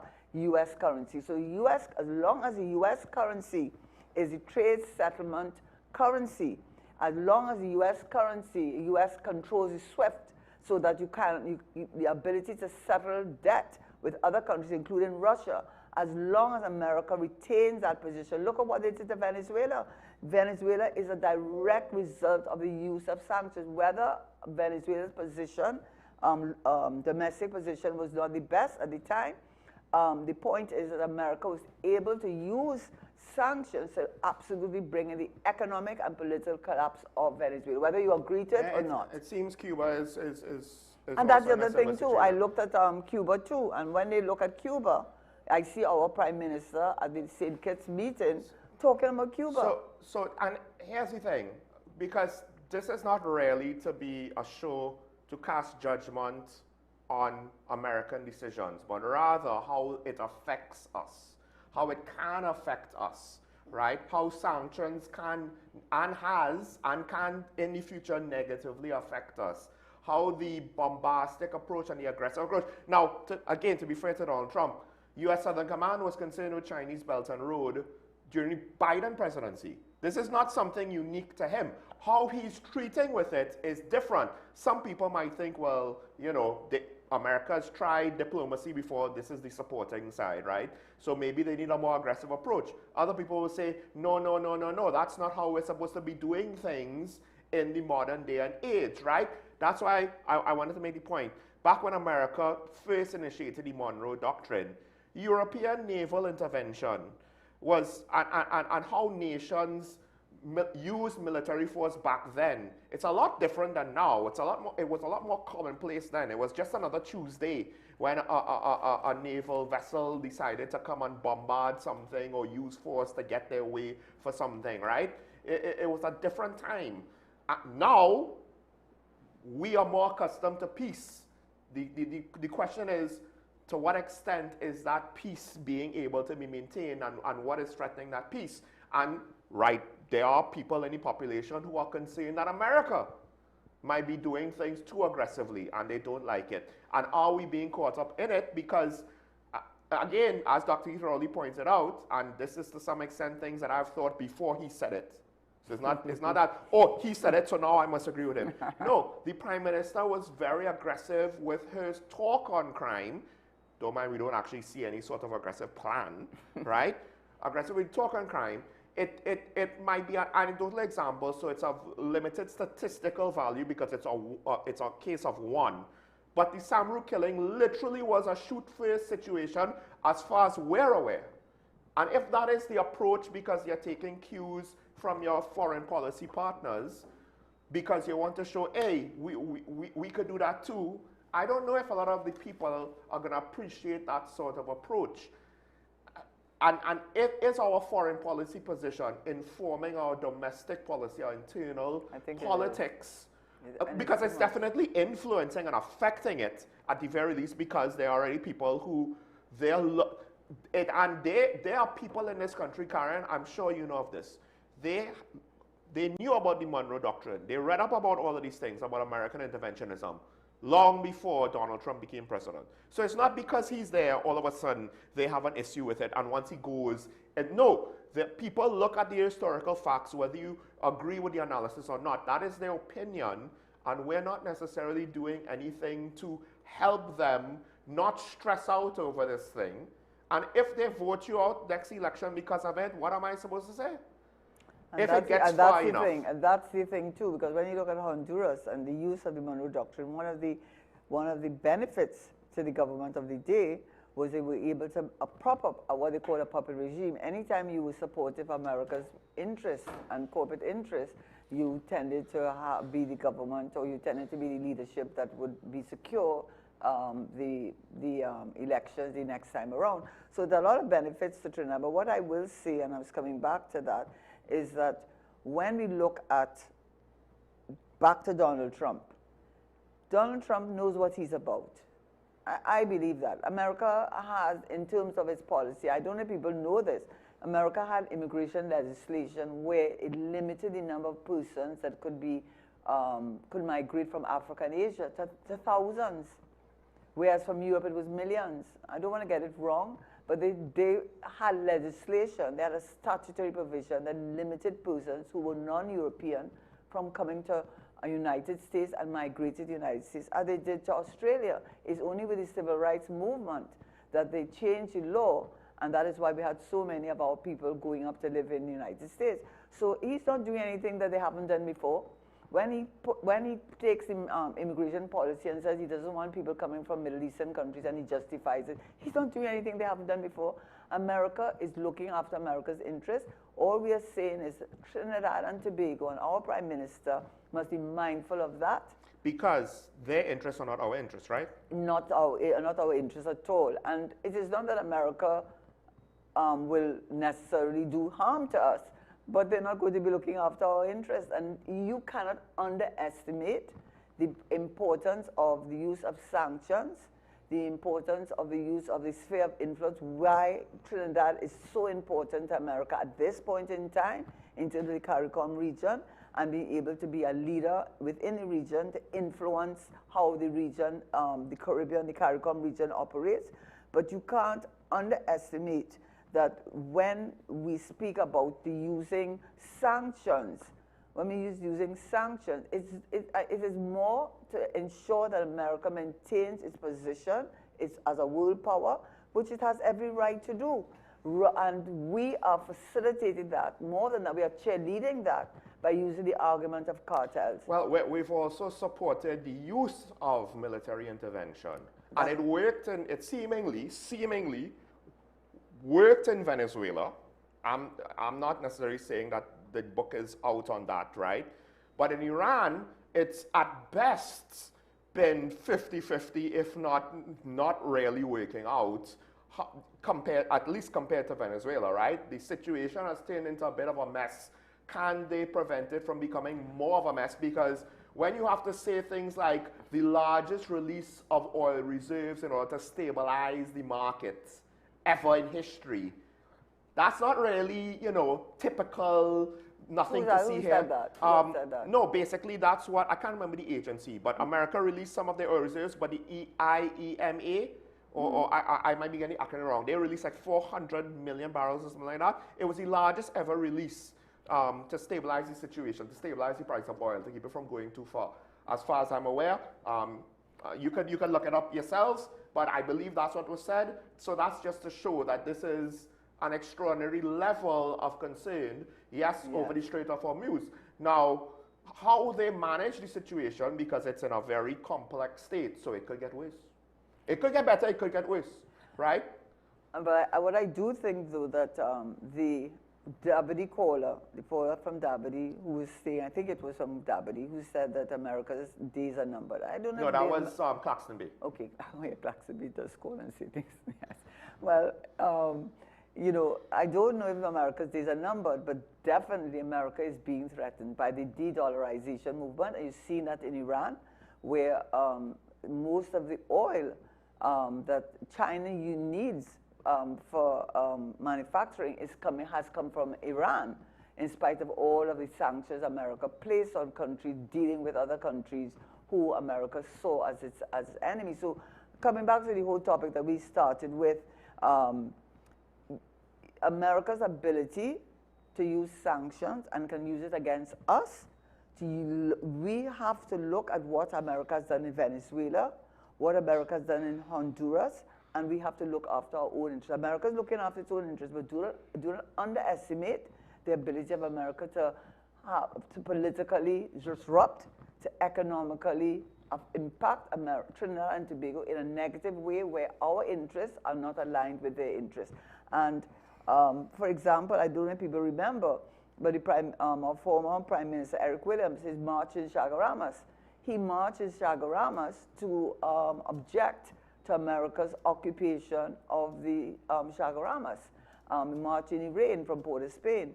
So if we have to take those examples from history as to what Trinidad and Tobago can be our future, that argument about protecting our regional security, our national, who really believes that the American maritime and naval presence in the CARICOM region is more to do with America reasserting the Latin American Caribbean as part of its backyard?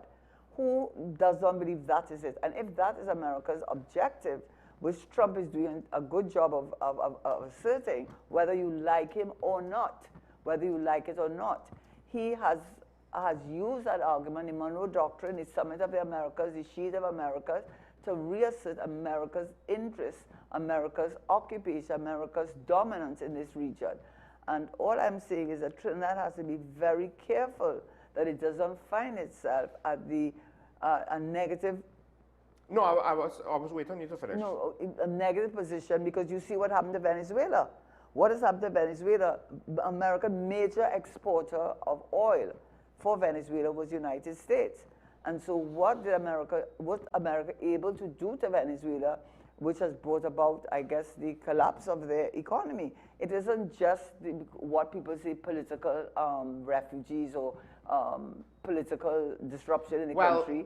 It was economic sanctions. I have heard that some of the so-called political refugees from Venezuela, this is anecdotal though, so take it as you will, they went back home for vacation to Venezuela, the place where they fled as alleged political refugees. We're not political so refugees. I have heard, right. Now, can I just give you some of the examples of what the Venezuela, as a result of the of sanctions? It said the financial sanctions in 2017, when Trump was again president, prohibited the Venezuelan government and state oil companies, the corporate, just like Chiquita, just like ExxonMobil, from accessing U.S. financial markets.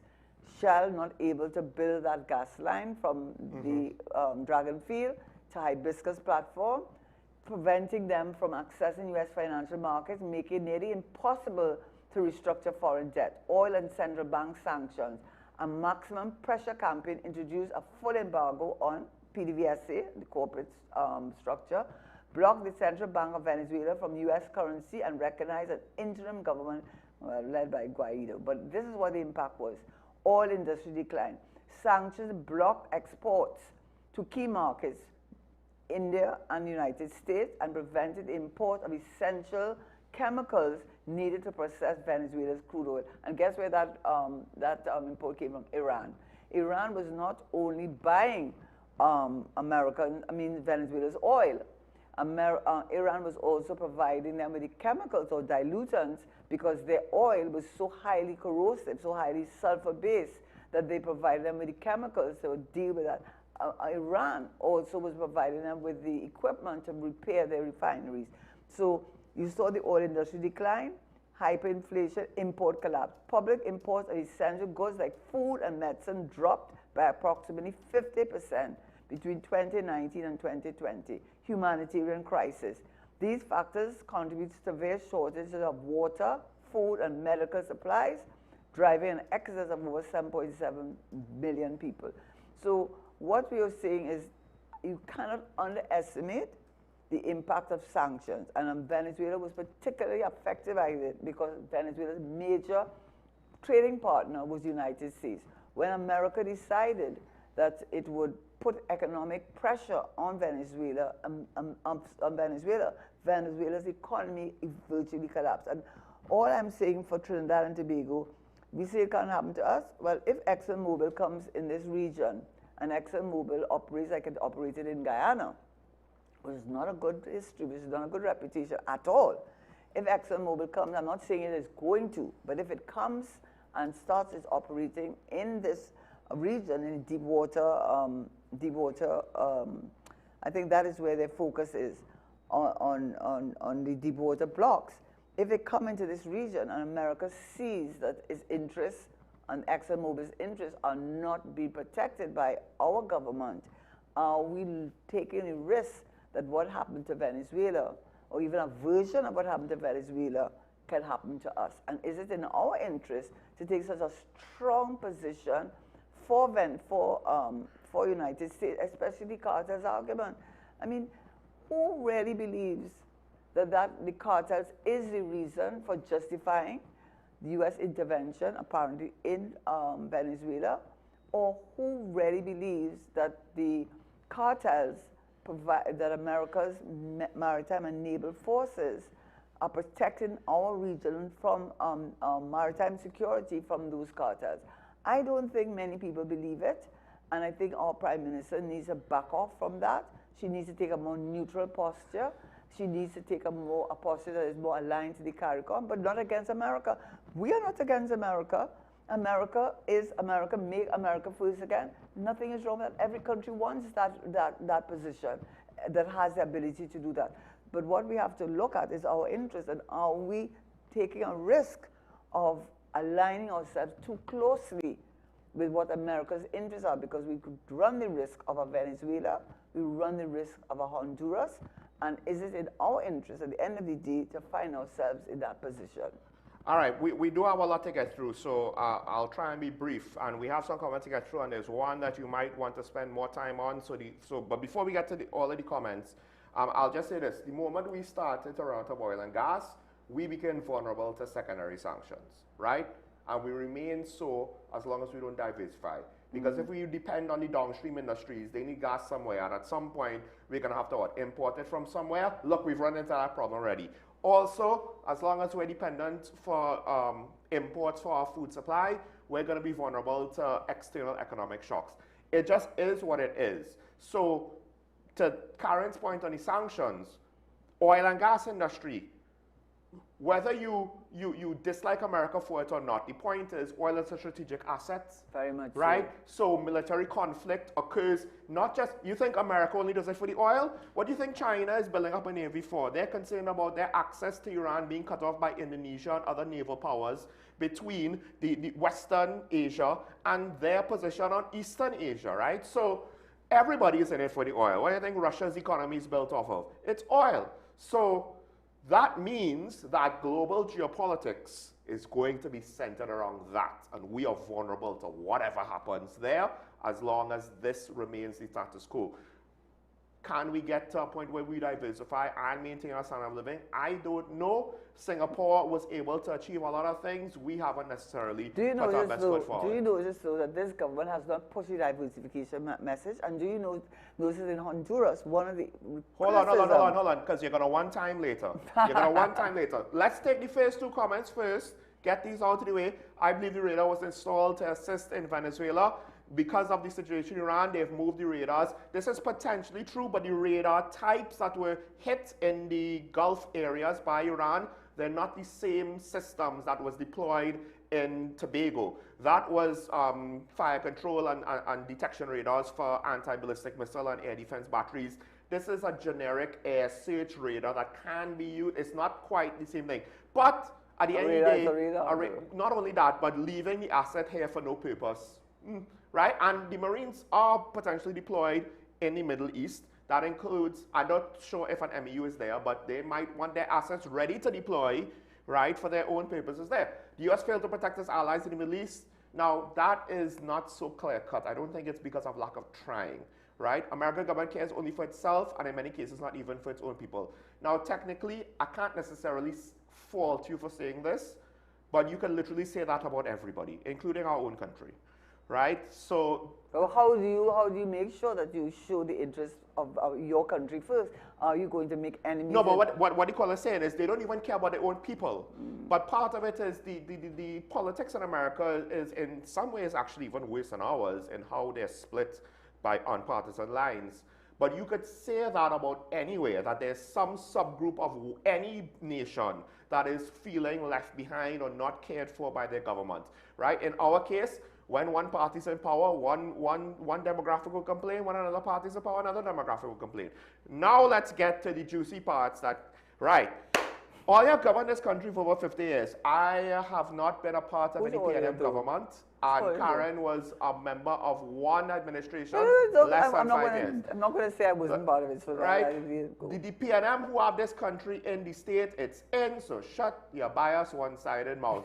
Well, here's the thing, and I've said this, we've, criticized the PNM and the Dr. Raleigh administration ad nauseum. Hell, I technically maybe might have criticized them too much this morning. It all depends on your point of view. I'm not against the UNC because they're UNC. I am basically applying the same logic and reasoning, and we're seeing a certain lack of things that we would have hoped to come into play because the PNM wasn't doing it, and the current government is also not doing it. So what am I supposed to say? It's fine, all of a sudden it's fine just because there's a rising sun instead of a Baldizé? Or maybe what's wrong is wrong regardless of what party's in power. Now, further on, CARICOM is part of the problem. CARICOM does absolutely nothing to curb drugs running, and America is the best country to assist us in any area. Karen is too biased. She was there with Manning. Well, I mean, Manning did try to get more national security assets and a whole system in place. So I don't necessarily know exactly why her association with Mr. Manning is a bad thing. My association with Mr. Manning is a good thing, and I don't want to seem too defensive. I understand what you're I hope I try to understand and be objective enough about what you're saying. The Mr. Manning issue, which is directed at this government too, is campaign financing. Jamaica has passed a law. You see, when this government talks about the cartels and talks about the drug lords and all of that, I have concern when the opportunity, low-hanging fruits are not addressed, and you're looking at the cartels, which are more related to America's interest within the region, whatever that interest is, but to deny that America, CARICOM has taken its position of sovereignty and independence and resistance from foreign intervention. They've seen what has happened in Jamaica, in Venezuela. They've seen what has happened in the Dominican Republic. They've seen what has happened in Haiti. They've seen what has happened in Panama. It's only a matter of time. And if you are oil and gas producing economy, as Trinidad is, I'm not saying it's going to happen to us, but you can't ignore the fact that CARICOM provides some level of protection, if not protection, a common integrated movement that supports your interests. But you do not want to make them your enemies. You don't want them to sit back and say, well, you know, Trinidad took a position, let Trinidad fight its own battle. You don't want to do that. And insofar as America, my bias, Well, you could say I am biased, but one thing I did in the early days when we did the show, I wish we had those videos. It's there on the internet. I absolutely supported the opposition, the then opposition, with his fight against the Venezuelans. I said, go home. I said, what you doing here? Tren de Aragua, what you doing here? All the crime that we have in this country, Dominica came to this country, Dominicans came to this country when they had the hurricane, that they wiped out their country. Every week I hear something about some Venezuelan. I supported her. I supported the Prime Minister when she talked about using a United States to fight against the transshipment, because trying to deal with the gangs domestically, you needed to deal with the transnational organization. I supported her. And I would like to think that the Prime Minister, before Mr. Manning, did the same. What concerns me is that our current Prime Minister is more interested in supporting America's assertion as a unipolar superpower, and using the cartels as an excuse. Because what has she done in her own government? She has ministers there. She has chairmen of major state-owned enterprises who have questions to answer. You have people dealing with live sport.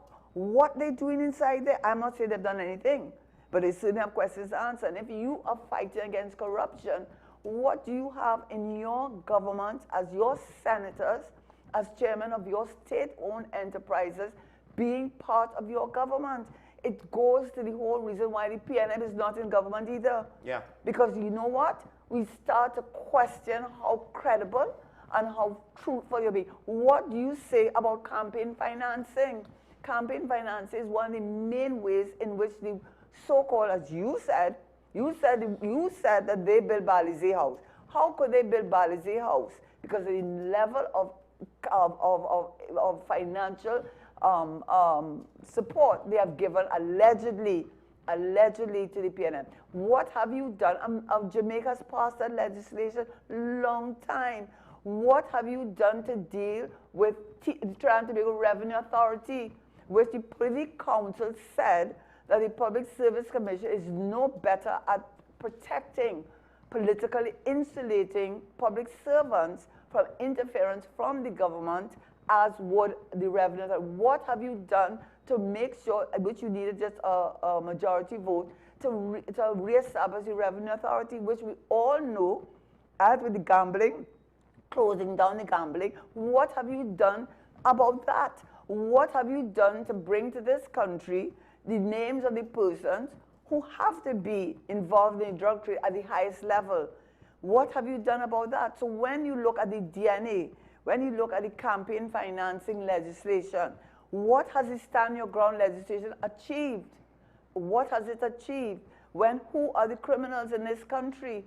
What have you done to deal with, according to the Trinidad and Tobago intelligence report, which the Guardian published, although they left out the north of Trinidad. I don't know why they left out the north. But in any event, they identified the major criminal syndicates in this country, which would be the people who have the restaurants, the bars, who allegedly, the jewelers, real estate. What have you done? When you start dealing, what have you done to tell the Commissioner of Police Guerrero that we need body cameras? Why are we hearing you and Griffith arguing about why we don't have the body cameras, the 3,000 cameras that were supposed to have been ordered and implemented? What have you done about that?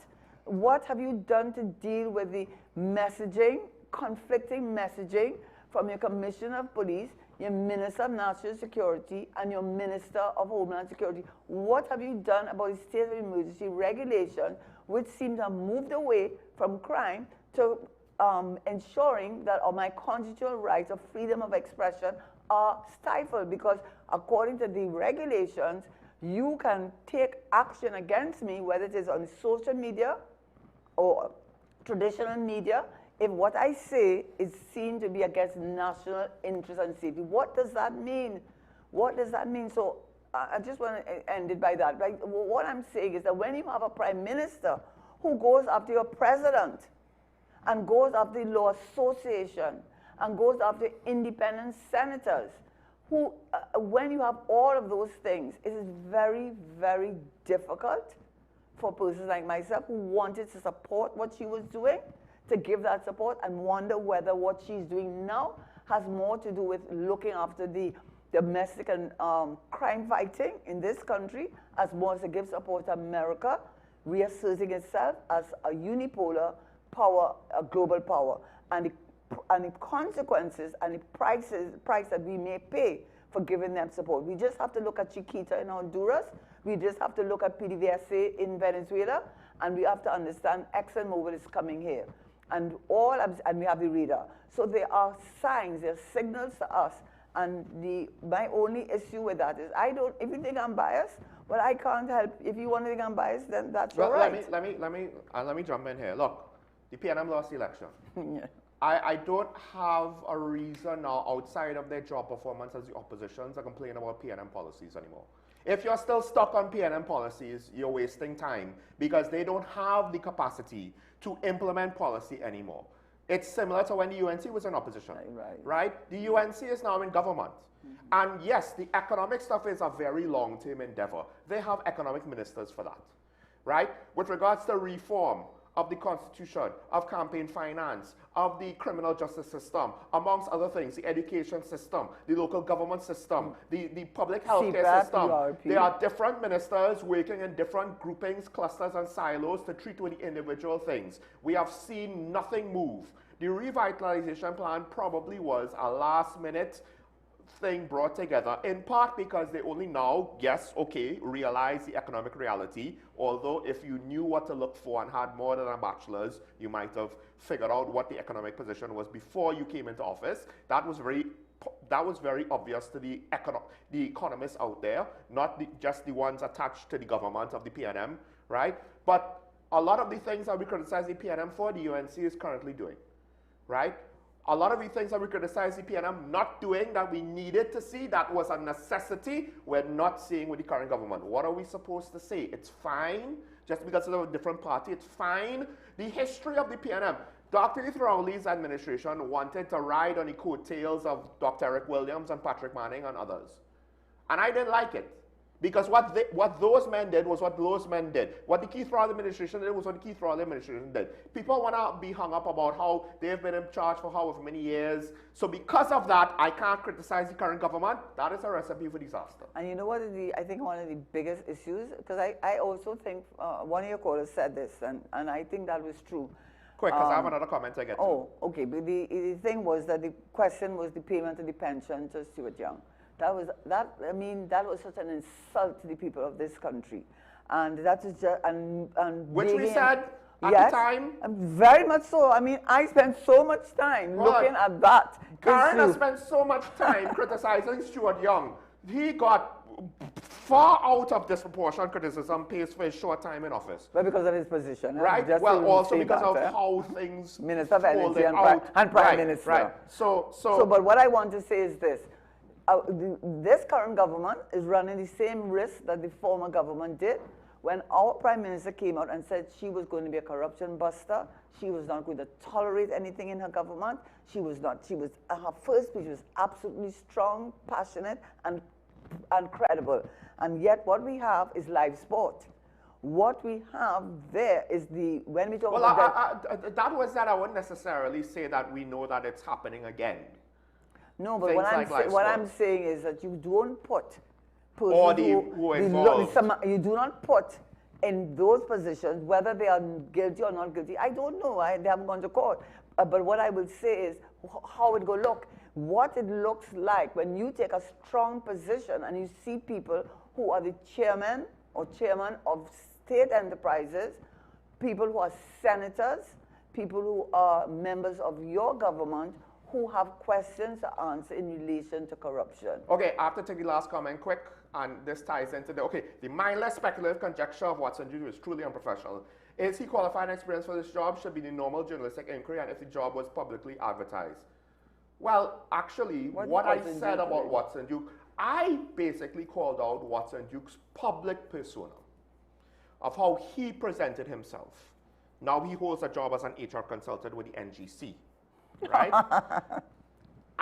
All I did was point out his public persona, what he put out there, how he portrays himself. That to me, because it's not as though I have a track record of Watson Duke, the industrial relations leader that has done all of these things in terms of policy and implementation. I have his negotiating style, I have his public utterances, I have the fact that he has declared himself the owner of the political party he founded, not just the leader. I think it's the only time in history we've had a political party owner, right? And to me, yes, maybe you could say I was too speculative and I infer too much. I am not a politician, by the way. And I am not inferring that he has done criminal matters. I am pointing to unprofessional behavior and the fact that now he has an HR consulting job with the NGC. Which, by the way, what I did not point out is his background is as a union leader. Now he's consulting an employer. I don't know to what extent people might see that as crossing that might be a good thing too, because he sees both sides of the equation. Well, he sees both sides of the equation. Yes, I don't know how well he has sight of the equation. Right? Well, I did have reason to, when I was in government, to deal with Watson Duke, and I would say he's a worthy opponent. My thing, and look, one of the things I brought up his affair because he made it so public, because it was with his deputy political leader. You mean that thing on the video? Yes. No, because also has that stopped Donald Trump? Has that stopped Donald Trump? But the point is how he handled it. It not only affected his political situation, but she also was someone underneath him in the PSA, and it started in the PSA.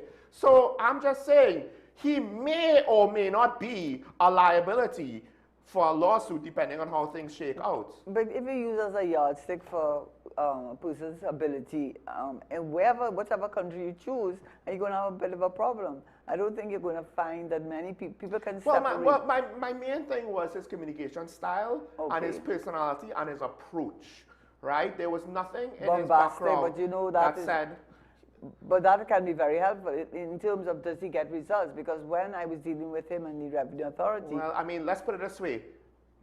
It's not as though bombastic people are usually loved. Case in point, some callers support the American president, some callers do not, right? Our leader is bombastic. Some callers and commenters support our leader. Some commenters and callers do not. She's doing a disservice to our country. Honestly, I wish she would tone it down, because I think we had enough of that for the 10 years of the PNM, and I think people wanted to have a relief from that kind of constant vitriol, constant language that was so antagonistic. And I think they felt that the Prime Minister, our current Prime Minister, epitomized that. And so for her now to consistently use language that is vitriolic, consistently use language that is not diplomatic, is a disappointment to me. And I feel it's a disappointment for many people in this country. We have to go, but I'll just close with this. The Prime Minister knew better on the campaign trail. It was a message of positivity. It wasn't a bombastic message. And that worked. Why can it not be maintained? Why can that not be the leadership style, not just the election style, right? As Karen said, we've seen this before. And here's the thing. People are thinking, oh, we're criticizing them because we hate them. No, we don't want them to fail. They're the government. We want them to succeed. And we think this would be a better way, in part because we saw this with the last guy. We saw how that turned out, and we don't want to see a repeat. Just because the logo is different doesn't mean somehow magically it's going to be different. You don't have to have a repeat. She has a lot of goodwill. She does not have to have a repeat.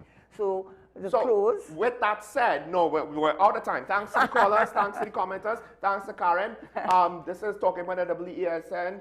Just reminding you, have a good day, stay safe, remember your allegiance to the Republic and to each other, and that also means people who you disagree with and who have different political opinions than you. The first step to building bridges is to not being at each other's throats just because we disagree. Therefore, it's nice to be nice. We'll see you tomorrow. Bye-bye.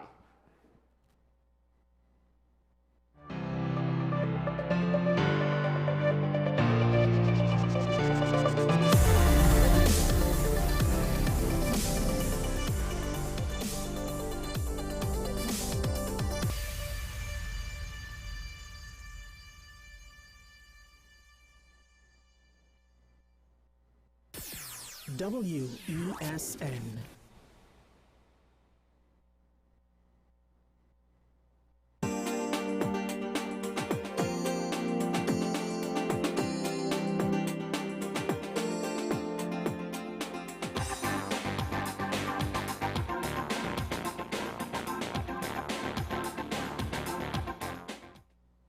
Good morning and welcome back to Dollars and Cents. I'm Darren Jacobs, a Senior Financial Advisor with one of the largest insurers in the Caribbean. And I'm here to guide you through smart financial decisions that could help you protect your wealth and boost your bottom line. Now, today is a very special episode for me because I have on set here a guest with me who, in a little while you'll see who I'm talking about. He is someone who, when I initially came into the insurance industry, was very opinionated about my decision to leave my career as an electrical engineer and come into the field of financial planning. And 7 years forward now, he is one of my clients, someone who would have changed his perspective as it relates to the overall idea of insurance, understanding insurance and understanding what it could do and how it could benefit him. So this